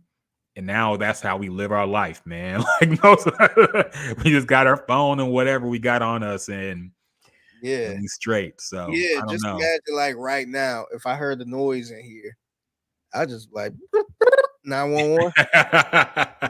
Hey, what the fuck? Yeah, that's all it takes, man. Yeah, So there's no movie. It's over now. exactly. So that's the first rule of a horror movie. They gotta immediately like take out the cell phone. Yeah. Another thing I really hate is I think this really only pertains to zombie movies. How they can't call them zombies. Yeah, I noticed that. I That's noticed that. that's like a rule of all zombie movies is that nobody has ever heard of a zombie before in Yeah, the zombie movie. So they're always shocked when somebody starts acting like a zombie and nobody says, "Hey, that dude's a zombie." yeah. They call them another because like Walking Dead, they call them walkers. Yeah. I think what's the Last of Us, they call them clickers or Mhm. or something like that. They don't call them zombies. By the way, did you see did you see that whole series?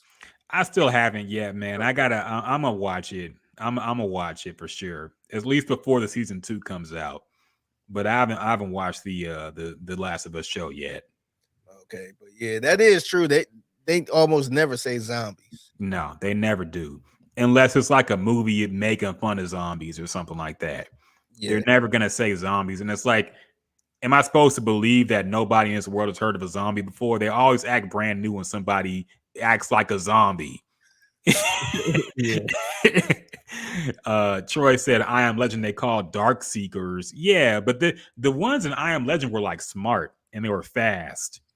But it's always when they start acting exactly like a zombie, and then the dude is like trying to talk to him like it's still a person. Hey, what's going on? They try to like You say, seen this dude eat somebody. yeah, He's like, hey man, what's wrong with you? yeah. Hey, come here. The worst, it'd be like an officer or something. Yeah. Like, hey, buddy, come here. Put your hands behind your back, and then they get ate up. Yeah.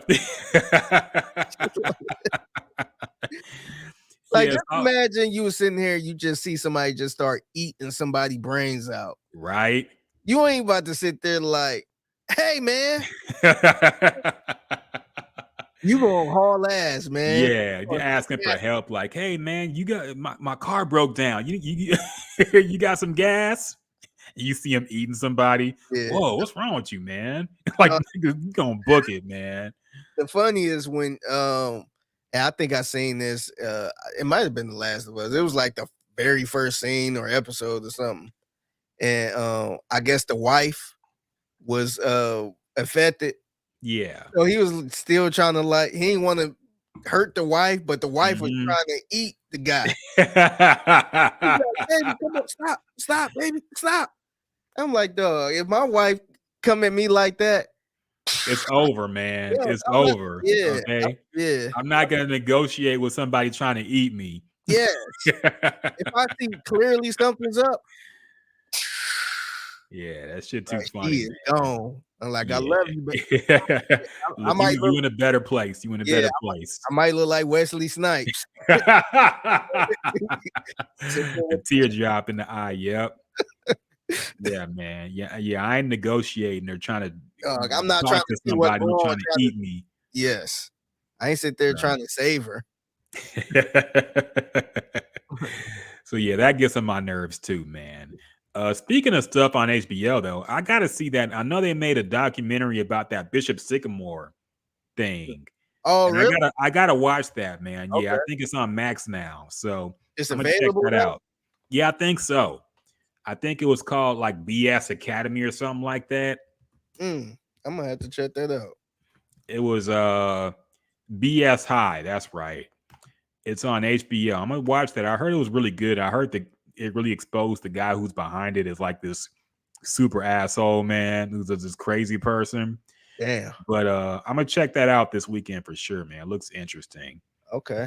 Yeah. So yeah, something to watch during the weekend. That was wild, man.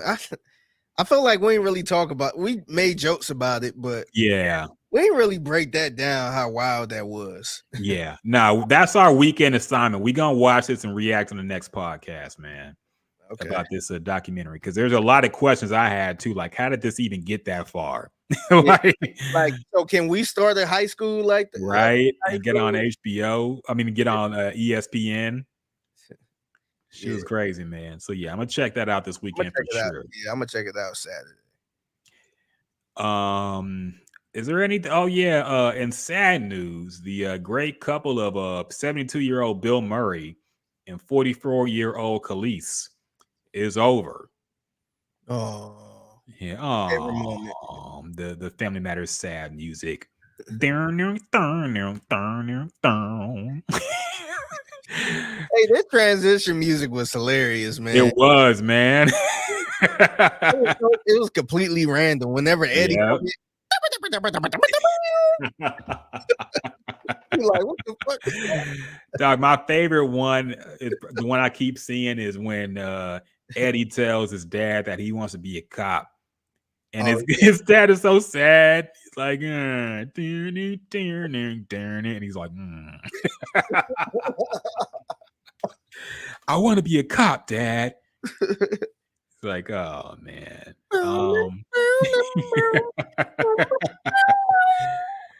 Yeah, it's just too the classic sitcom going to commercial break at a cliffhanger moment music is too funny. Yeah, I actually got one of those drops in here too, from Family Matters.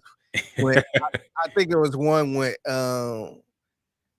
something happened and who is the son? The son name is Eddie, right? Yeah, the son. Yeah. The son name was Eddie, and he was just kind of looking around. He was just shocked, and then like,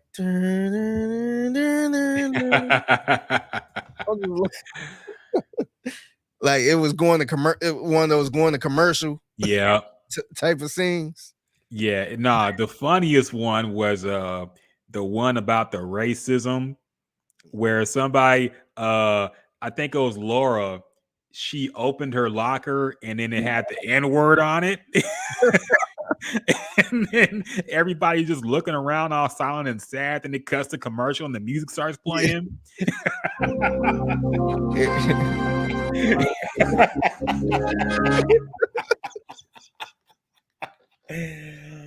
Oh man.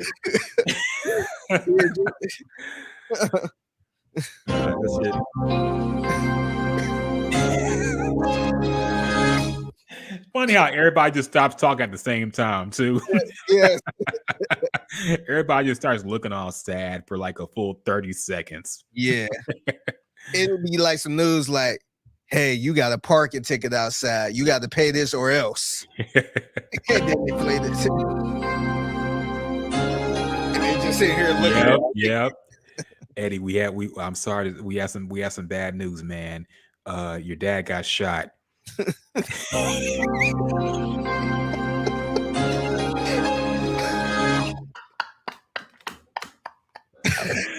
Oh man. Oh, remember the scene when remember somebody got shot? Yeah, that was the girl got shot over some sneakers. Yeah, she got robbed over, Yeah. and Urkel was going crazy. Yeah.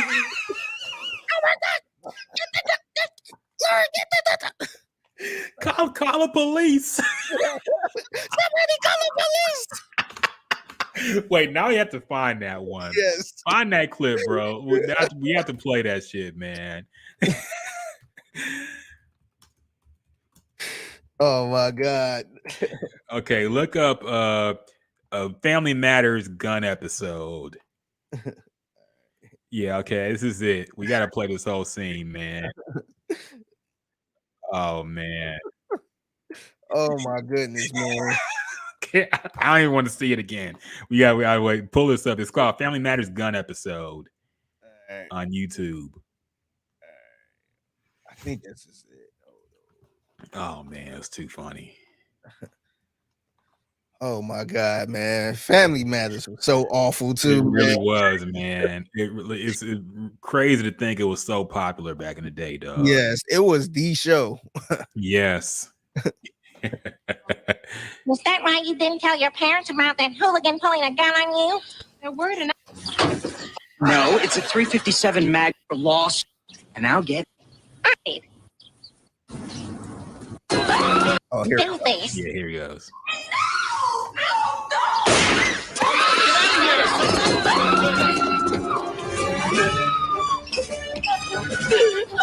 She's been shot. God.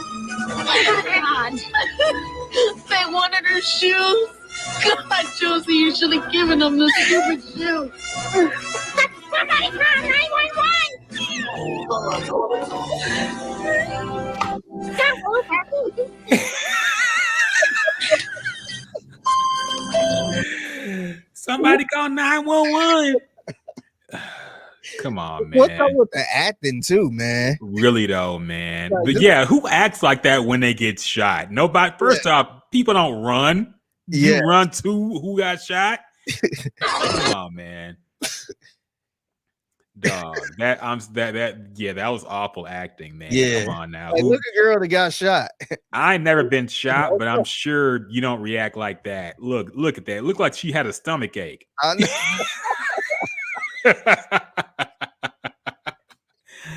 Yeah, man. It looked like she having cramps. Yeah. And she died there too, man. She died in that episode. Oh, I didn't realize she died. Yeah. So And how bold is Laura for freaking running up to the scene of the Right? crowd like that? right? Because I've been around when somebody let it off when we run the opposite way. You run, man. Yeah, see you run the some- opposite way. Yeah, I know it's your friend, but come on, man. You gotta make sure the scene is safe first. Irony in this is the white people actually running away and the black people running to the crowd. Look at this. Look. That's the irony. Look at this. Yeah, and I forget the concept of this. Like the white guy was like the arms dealer. Who Yeah. was selling her a gun for protection or something. Yeah, man. This was their attempt to address the gun violence in Chicago, where the show was based. And I'll bet it made everybody want a gun. Because shit got way worse after this. Yeah, I'm about to say I ain't about to catch me slipping.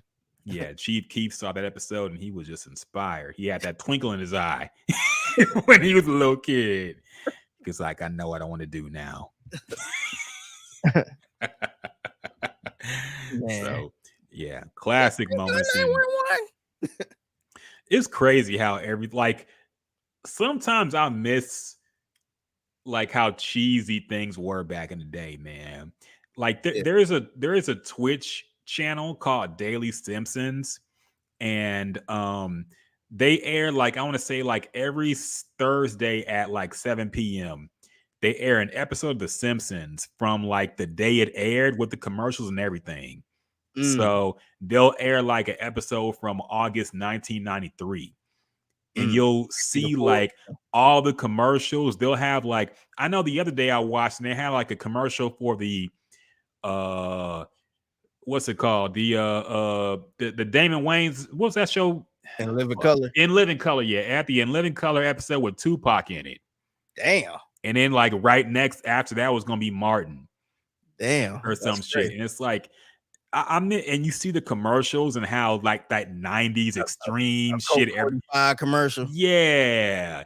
And then some of the commercials were just like the 90s extreme stuff. Everybody was snowboarding, skateboarding and shit. Yeah. And I'm like, man, I miss how shit was just corny and it was cool to be corny back then. Cause now it's like, I don't know. I feel like we're just way too cynical and jaded at this point. It's nice to go back and look at like 80s and 90s commercials and be like, wow, it was just a different society, man. The TV shows were different. The movies were different. I don't know, man. I miss it. Remember back in the days, man. Them days Fair enough. Fair enough. Fair enough. Them days is over. They are. They are. And I think this show might be just about over too, man. I don't think we got much else to talk about. Yeah, we ain't had shit to say about the Khalees and Bill Murray breakup. Huh? Yeah, who cares? Honestly, okay. Let me actually read what happened here. Let me read the story from page 6. Like they wasn't even together that long. They were together for like a week, man. I feel like it was just a headline to get their names popping. Yes. So Khalees and Bill Murray have reportedly decided to go their separate ways after just 2 months of dating. The Milkshake singer, 44, was allegedly the one to call things off with the Ghostbusters star, 72, according to the U.S. Sun. Khalees and Bill were and still are very fond of each other, but things just ran their course, an insider told the outlet. They both have busy schedules and a whirlwind romance decided to go their separate ways. They hope to remain friends, but also plan to get on with their lives. I think it's just the reality of a 72-year-old man, a 44-year-old woman set in at some point. Yeah. So, yeah. It's a weird couple anyway. I'm wondering how they even met, man. That's really just crazy to even think of. Yeah, I feel like she did this probably to piss Nas off or something. Maybe.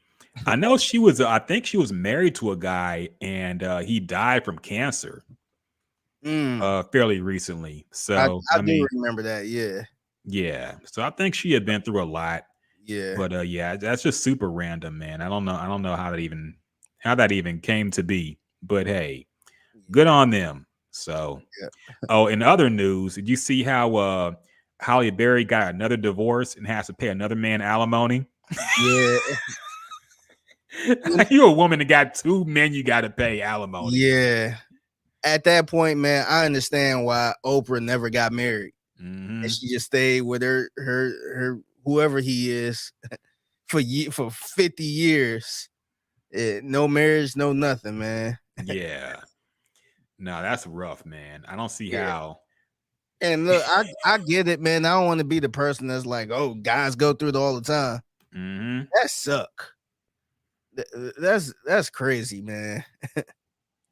So she has to be paying her ex-husband $8,000 in child support and 4.3% of all income above $2 million. So I feel like she's going to be taking like a whole lot of $1.9 million deals. She's gonna make a move. Yeah, she's gonna be making movies low. She's gonna be on a Tubi specials. She's gonna be the next Tubi star. Yeah. Or she gonna be on a TV show. Yeah. So yeah, and apparently she was paying her other dude like $16,000 a month. The other guy she divorced a while back. So yeah, man. Yeah. Sucks it had to be Halle, man. But you know, you pick. She knows how to pick them, I guess. Yeah, Cleveland's own. Oh, she from Cleveland? She actually grew up around. She grew up around the corner from my mother. It was kind of around the same age, around the same age range. So my mother stayed, I want to say, on 176 in Harvard, and she stayed on 177 in Harvard. Oh, damn.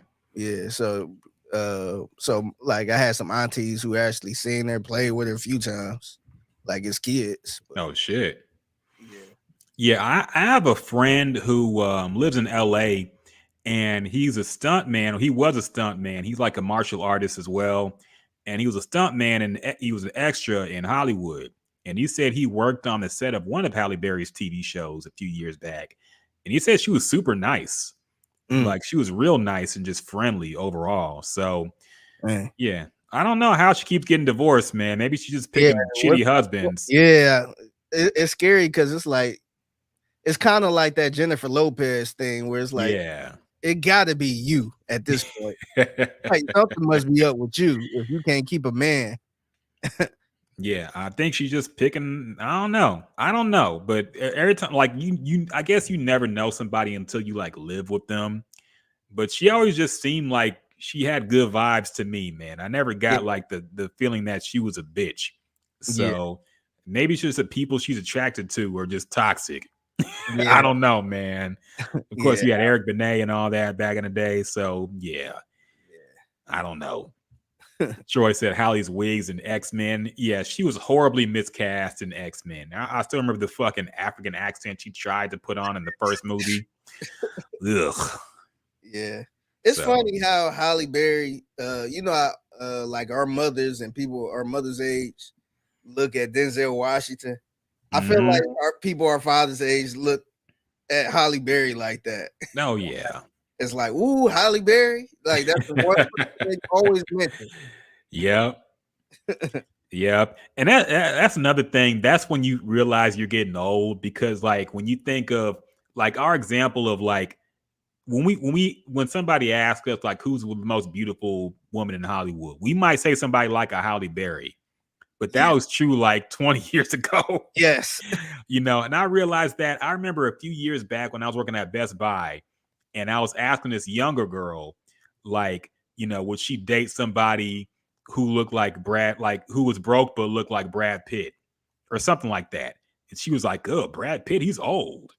I'm like, wait, what? Damn. Because look, Brad Pitt was like because this is a white girl I was talking to.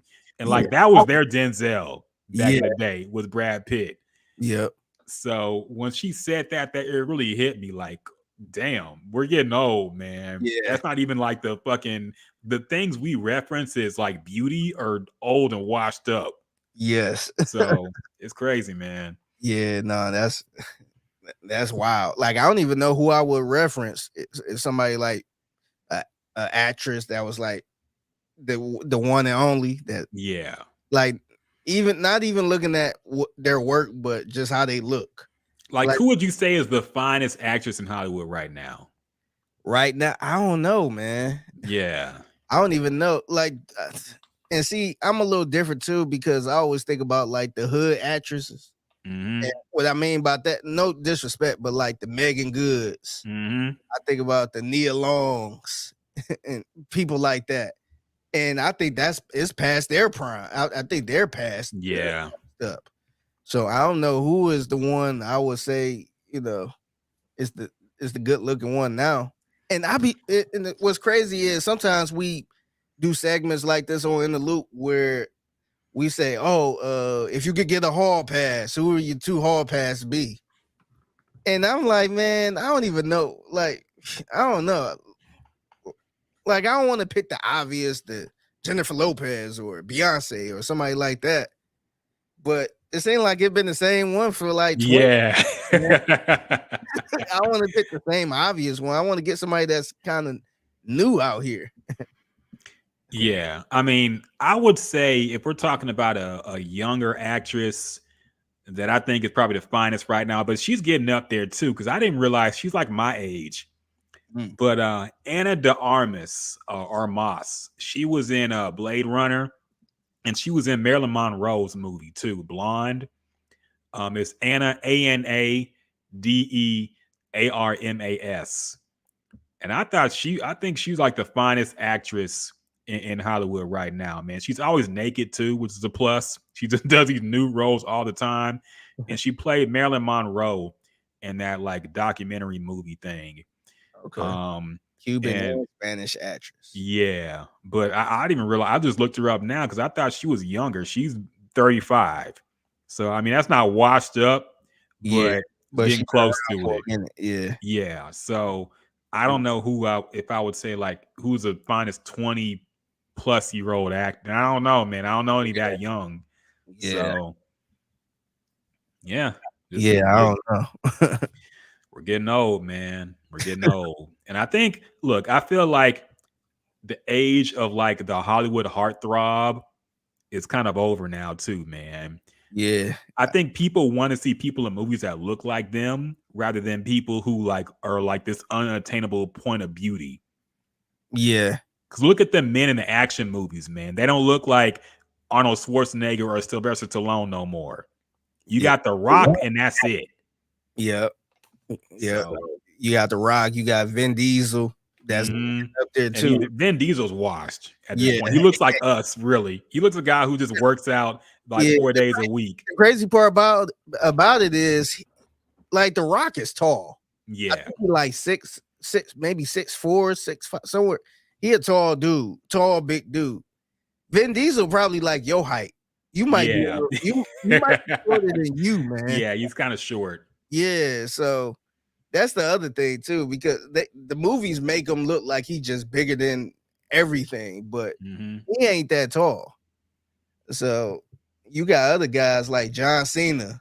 I mean, I don't know how tall John Cena is, but you got these wrestler type dudes now that's just taking over. No, for sure, man. And I think the women in particular, like, I feel like there's really no young, beautiful women that look, just amazing anymore. I think a lot of people, I think we're seeing more people that just look like ourselves in movies. They don't look like movie stars anymore, man. Yeah, which is kind of just weird. Yeah. I know Anna Taylor-Joy is one of the bigger ones right now. But she looks weird, man. I don't know. Something about her. I know she has like a condition with her eyes and all that, but she looks kind of weird to me. But how old is she, by the way? I know she's kind of Anya Taylor-Joy. She is 27, so she's still young. But like as far as like black actresses on a level of Halle Berry and Nia Long, are there any? I don't think. Let me see, man. Because everybody I named was like the spicy mix or white. Like, well, who is like the finest? Who is the Halle Berry this generation? Yeah, I don't know. Zendaya. Oh God, no! I'm just looking. Hell no! I'm just reading. This ain't my opinion. I'm just reading some names. So you got hell no, man. Yeah, one of my friends likes Zendaya. I'm like, what do you find attractive about that, man? Another one. I actually thought about her, but I mean, I wouldn't put. She ain't nowhere near Halle Berry, but Coco Jones. She played Hillary in Bel Air, and she an R&B singer. Oh yeah. She's not bad.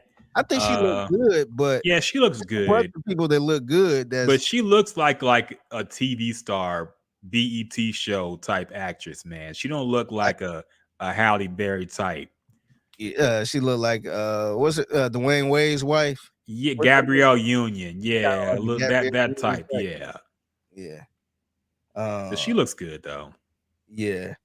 Zoe Kravitz, but she like 34. Yeah, she's up there. Plus, I was never a fan. Nah, Zoe don't do it for me.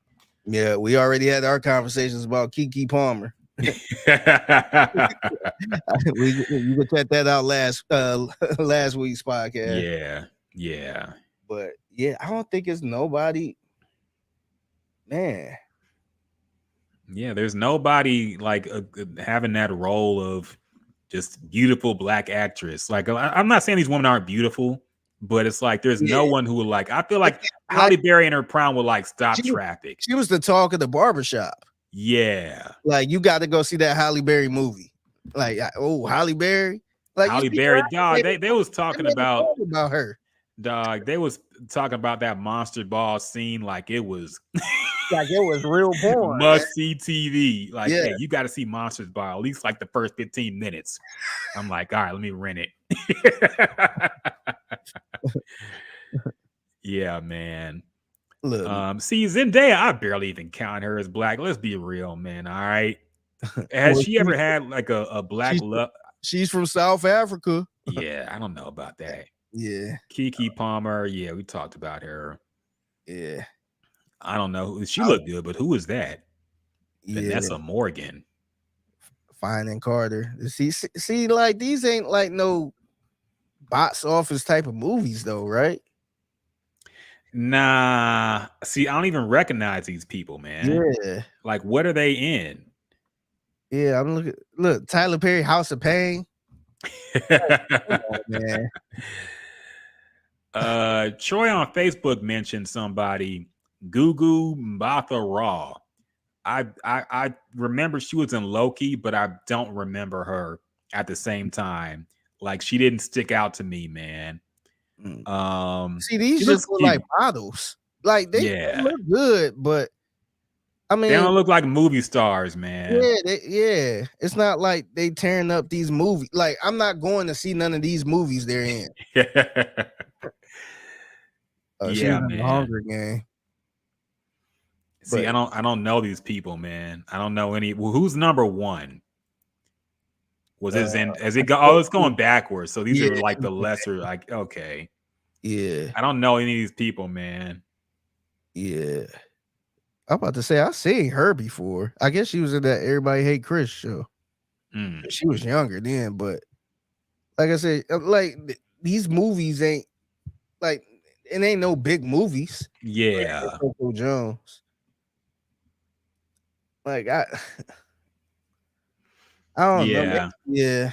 I don't know. Look, Tyler Perry, House of Pain. I guess Zendaya would be like the biggest name on this list because she's actually in like huge movies, Yeah, but also I don't like her. Yeah. And I don't think nobody in a barbershop is talking about who's finer, Zendaya or Halle Berry. You know? Yeah. Like she would not be in that conversation. She's more of like, look, I don't want to say it, but I'll just say it. Like I feel like the other non-black people would have her in that conversation before black people would. Yeah. Let's be real, man. I don't think she has that aesthetic. I know she's in this new movie where she's like fucking two white tennis players at the same time.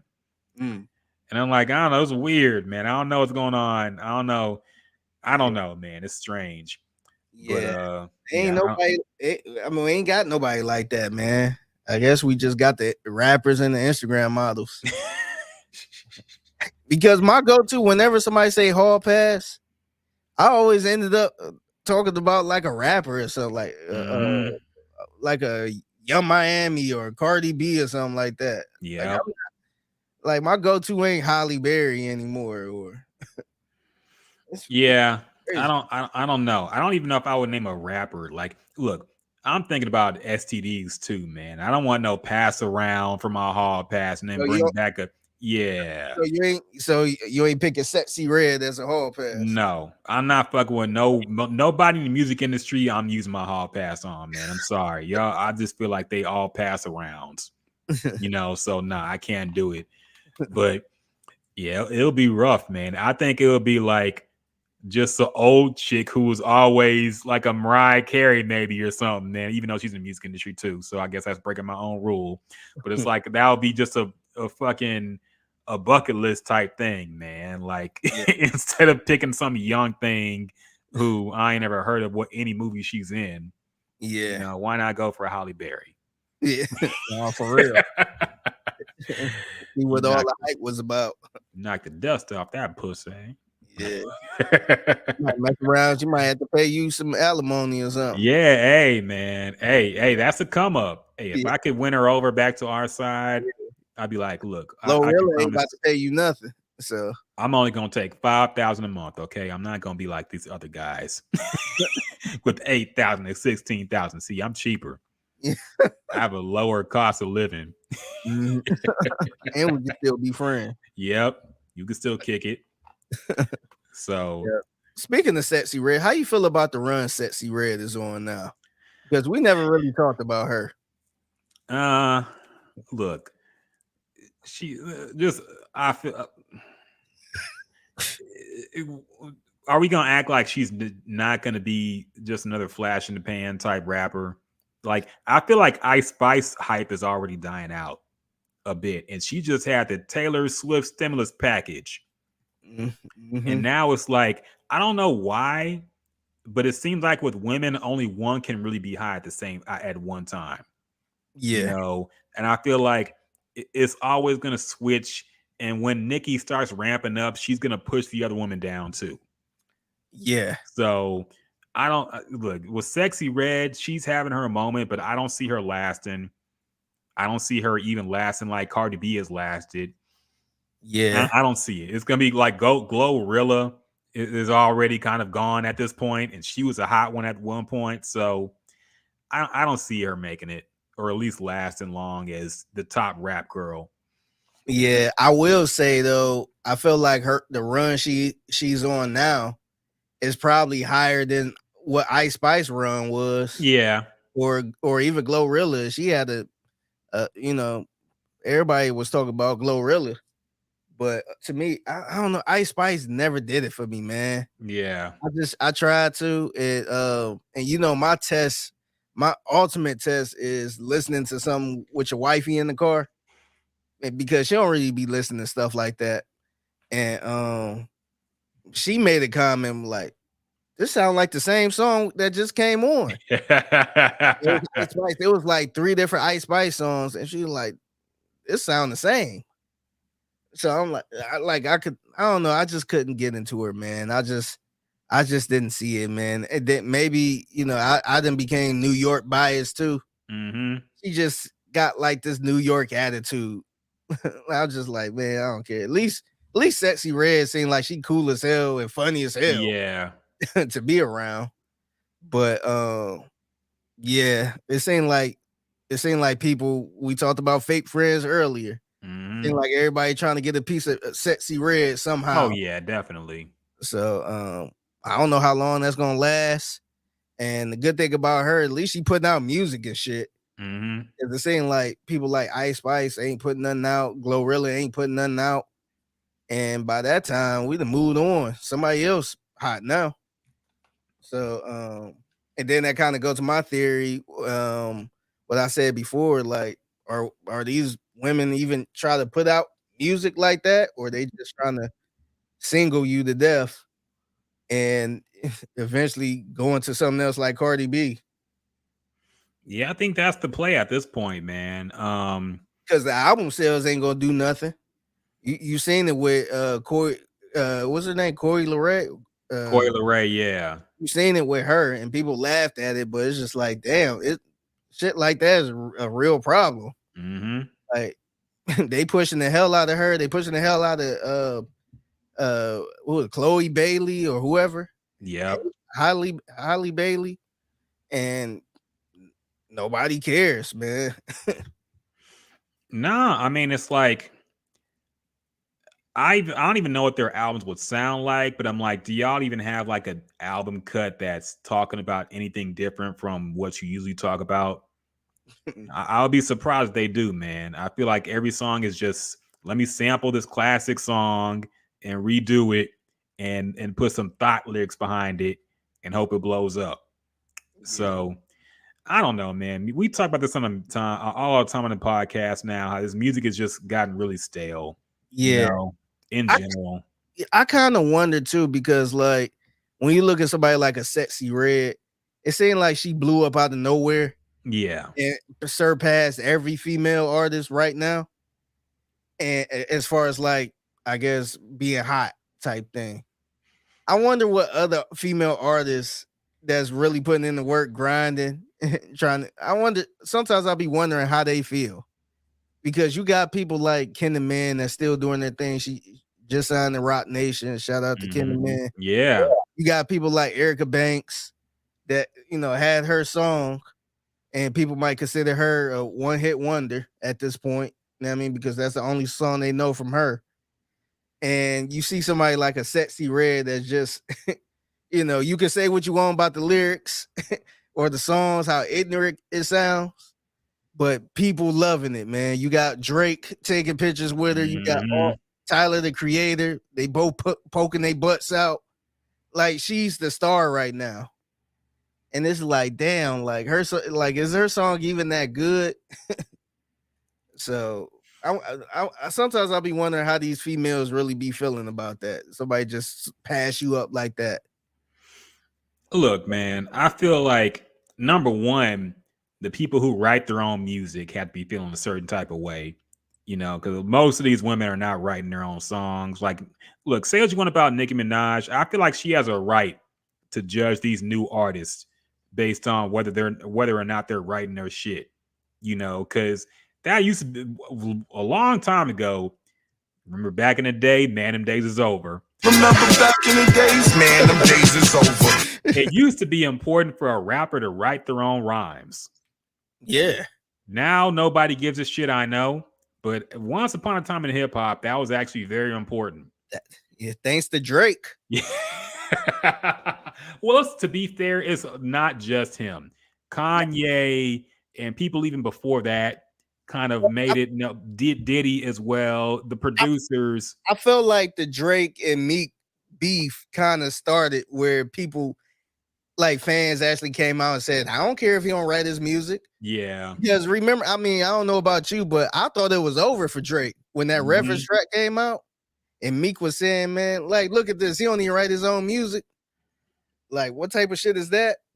I thought it was over. I thought nobody's gonna work with him anymore, but nobody cared. Everybody was like, "So the song still slap." And after that, it seemed like nobody gave a shit about who write what. And it was kind of sad, man. No, it is. And that, like, look, when it's somebody hot or somebody that's popping right now and they get caught doing something, we realize that the values ain't what they. Same thing with Gunna. Okay. Suddenly we're realizing that the snitching thing really ain't that important. Yeah. It was just when it's somebody who's hot and popping and people like their music, they're not going to abandon them because of some street code. Same thing with the hip hop code of the rapper got to write his own shit to be a top 5 rapper. Apparently not. So yeah, and that's the thing that I agree with you. I kind of felt bad for Nicki because she was one of those people that was like throwing numbers at people's face all the time. Yeah. But it got to a point where she started seeing the Cardi B's and she knew what was going on behind the scenes. And Cardi B was doing better numbers at that time. And that's when she started saying, "Hey, I write all of my stuff." Because look, y'all sitting there writing all of her stuff. And I'm writing all of my stuff. And like I said, nobody cared. No. Nope. Like, what? And yeah, so it just make her sound bitter, make her sound like a hater. So I'm just like, man, I knew it was over too when I want to say, was it JT or City Girls? It was somebody that was arguing back and forth, talking about that was supposed to be my song, and no, I gave that song to you. It was like a fully produced song that was out already. And they was arguing, talking about whose song it was first, and I passed on that song. And I'm just like, do y'all hear yourselves? Just imagine Jay-Z was sitting there talking about some, Takeover. I was gonna pass on that song, and Nas like, no, that was my song at first. It was like, what? Yeah. Nah, these women, man, they playing a whole different game with this rap shit where it's like, I don't think they care, man. They don't care. I think they just trying to get hot at the moment and then jump off into something else. They do not look forward to putting out an album. Nah, man, like they don't look. They don't care about any of that. They don't care about the art of making music. Really, they're not trying to be number one. Yep, they don't care about none of that. And look, I guess people hate Megan for other reasons now at this point because of the whole Tory Lanez thing and whatever. But even before that, she's somebody that we know was writing her own shit and was really like an old school type student of the game of hip hop. Yeah. Why is she not bigger than what she is, man? Yeah. She didn't even get to Cardi B level. And she had a Beyonce stimulus package, man. Think about it. She had Beyonce on a song that was hot. She had Beyonce on a song that was hot. She had Cardi B. They had a song. And it feels like all these women have just surpassed her now at this point. You know, to be fair, she hasn't put out any music in a while, but still, you would think her name would be mentioned among like the hottest female rappers right now, and it's not. Yeah. So, or even numbers wise. yeah. I would think her numbers would be insane, where it's like, oh shoot, like we gotta stand out the way for her. Mm-hmm. But nah, man, I don't think Sexy Red standing out the way for Meg. No. So No, they could drop on the same day, and I don't think Sexy Red will be bothered. yeah. So, yeah, I don't know, man. The look, people talk about how the women are running the rap game right now, but I don't know if their results are anything to be proud of in general, man. I feel like it's a lot of copy paste and shit going on with them. Other people writing their songs, shit getting passed around. Like it's just stale to me, man. Yeah, and two, I mean, it's women. Yeah. Like, who don't like to look at women? Mm-hmm. That's like saying, man, women running the social media, man. Like no shit. No shit. What they doing to run things? Right. Women running Instagram. Like, oh, really? Men don't want to look at pictures of men all day? Yeah. I'm shocked. Mm-hmm. So, yeah, man. I don't know. Like just in general, I've been thinking about this whole year in hip hop and how kind of mid it's been. And I don't know, man. Hopefully something happens soon. Hopefully we have some kind of new big release that kind of shakes things up. But I don't know. I don't know what the future holds for this genre in general. It's just I know we got to go in a minute, but did you see what Ebro said about record labels? Yeah. He said, I'm paraphrasing. He said something like, I talked to a music executive and he said that they're not really looking for sign rappers. Yeah, labels aren't looking to sign rappers anymore. They're looking more into Afro beats and stuff like that. So rappers better stop just talking about the same thing and try to innovate or whatever, something like that. Yeah. And I'll put respect on what he's done in the end, like in the game, but I don't think that's really true because labels gonna sign whoever's hot. They don't care if it's a rapper or whatever. Whoever's hot and popping, they gonna sign. They signed the AI artist. Let's not forget that. Yes. That was a big deal too. Yes. So I just like show me a label that's active out here that's trying to sign some artists. I think, like I said, man, when you can have like 5 or 6 more Sexy Reds, and I guarantee you they will sign them. I don't think they're gonna look at it and say, oh no, it's just like a Sexy Red. We don't want to sign them. We want to get more to the Afro beats. Yeah. Nah, if it's another Sexy Red out here, they will sign them. So this is what the old man, the Ebro tweet said. He said, I got a call saying, quote, it should be noted many major record labels have deprioritized signing rappers. The focus is now African music and Latin music. Rappers better stop being boring and talking about the same shit over and over, chasing TikTok success in comment sections. Now, one part thinks to me this is kind of cap, but another part, this goes into our conspiracy theory about how I think the biggest artists are trying to jump ship on this hip hop thing, man. With Drake doing a dance album and Beyonce getting into that lane as well, and other people just trying different, like the Travis Scott with the what's that motherfucker's name? Bad Bunny and all this stuff. I feel like they see the end might be near, man. Maybe they're looking forward to hop on the next music wave because they know this hip hop thing ain't gonna last. I don't know. Yeah. But yeah, I mean, look, if a rapper is hot, somebody gonna sign them. Yeah. If somebody got a hot single, somebody's gonna sign them. Yeah. So, I don't know. These record labels ain't looking at this artist say, he make the same stuff. Yeah, they don't care. They do not give a crap, man. like labels look on some, but look to people based on the art, and Yeah. if they're like if they think the music is good. Yeah, like They're man, I looking mean, at the metrics. yes, unless it's some type of maybe it's some type of underground stuff they trying to get into. Mm-hmm. But for the most part, man, if you blowing up, if you going viral, they will sign. You ain't gonna sit there and turn the other cheek and say, Yeah. nah, you made the same stuff. It's not African or Latin music. I don't know about this one. Like, come on, man. Yeah. So, yeah, I don't know how I feel about that, man. I think maybe that's true for the person he talked to, but I don't think that's indicative of the entire music landscape. To me, that sounds like more of an opinion. Yeah, exactly. Like he's getting tired of rap. Yeah, that don't mean like the industry stop is making the same stuff. Let's, I've been more into R&B.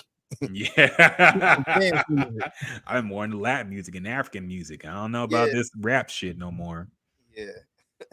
So yeah, that's how I kind of feel about that, man. But I don't know. But yeah, I think I don't know.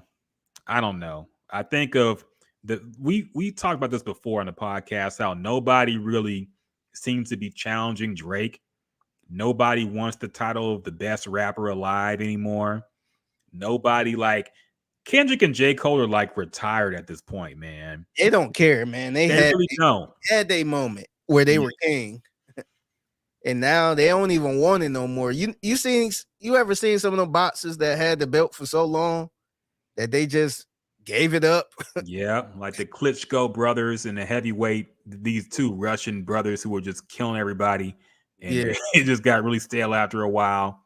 Yeah, it's kind of quit, and then like the belt is gone. Y'all can do whatever with it. Yeah, I know I'm the champ in my eyes. That's how it is, man.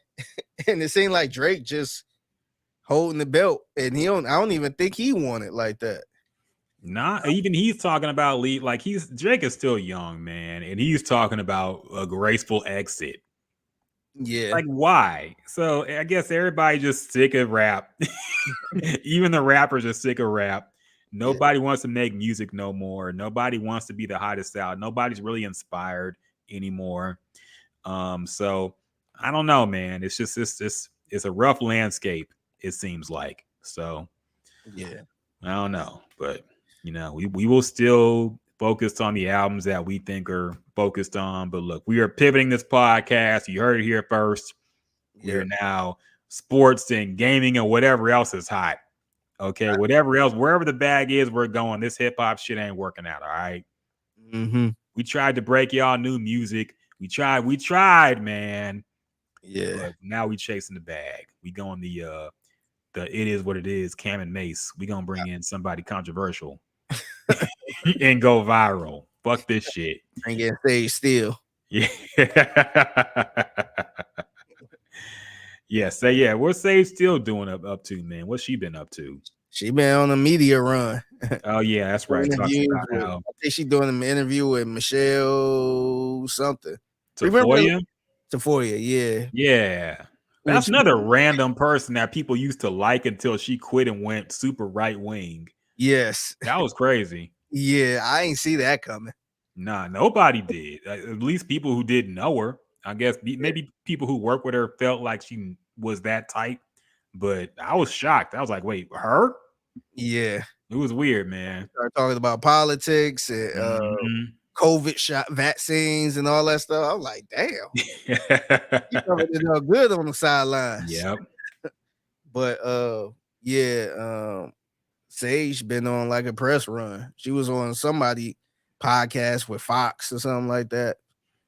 Pretty much explaining, her experience as a. Didn't she say Barbara Walters like pushed her into a trash can or something? Yeah, I would have paid money to see that happen in real life. That sounds hilarious. Just imagine Barbara Walters' old ass mushing Sage Steele into a garbage can. Yeah.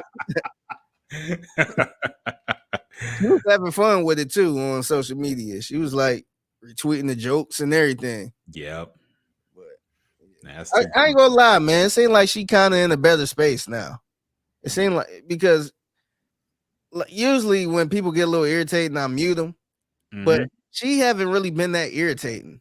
It seemed like she kind of in a better space. Like she got a peace of mind now, which she probably do. She was going through a thing with ESPN, but it seemed like she kind of got a peace of mind now. So I'm curious to see, what she gonna do going forward. Yeah. But it's also weird how like everybody feels like they need to speak on how they feel politically all of a sudden. I feel like this never used to be a thing until just recently. There's people we knew on TV for decades and didn't know how they leaned politically, and we were fine with that.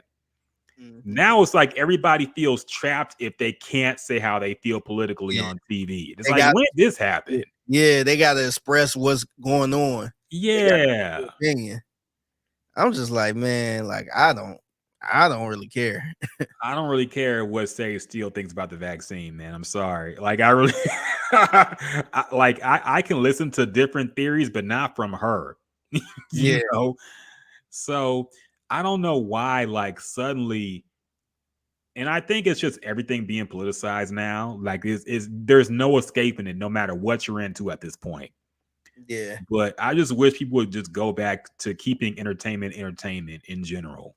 Yeah. I miss those days, man, where I didn't know how a person I watched on TV felt about the president or whatever.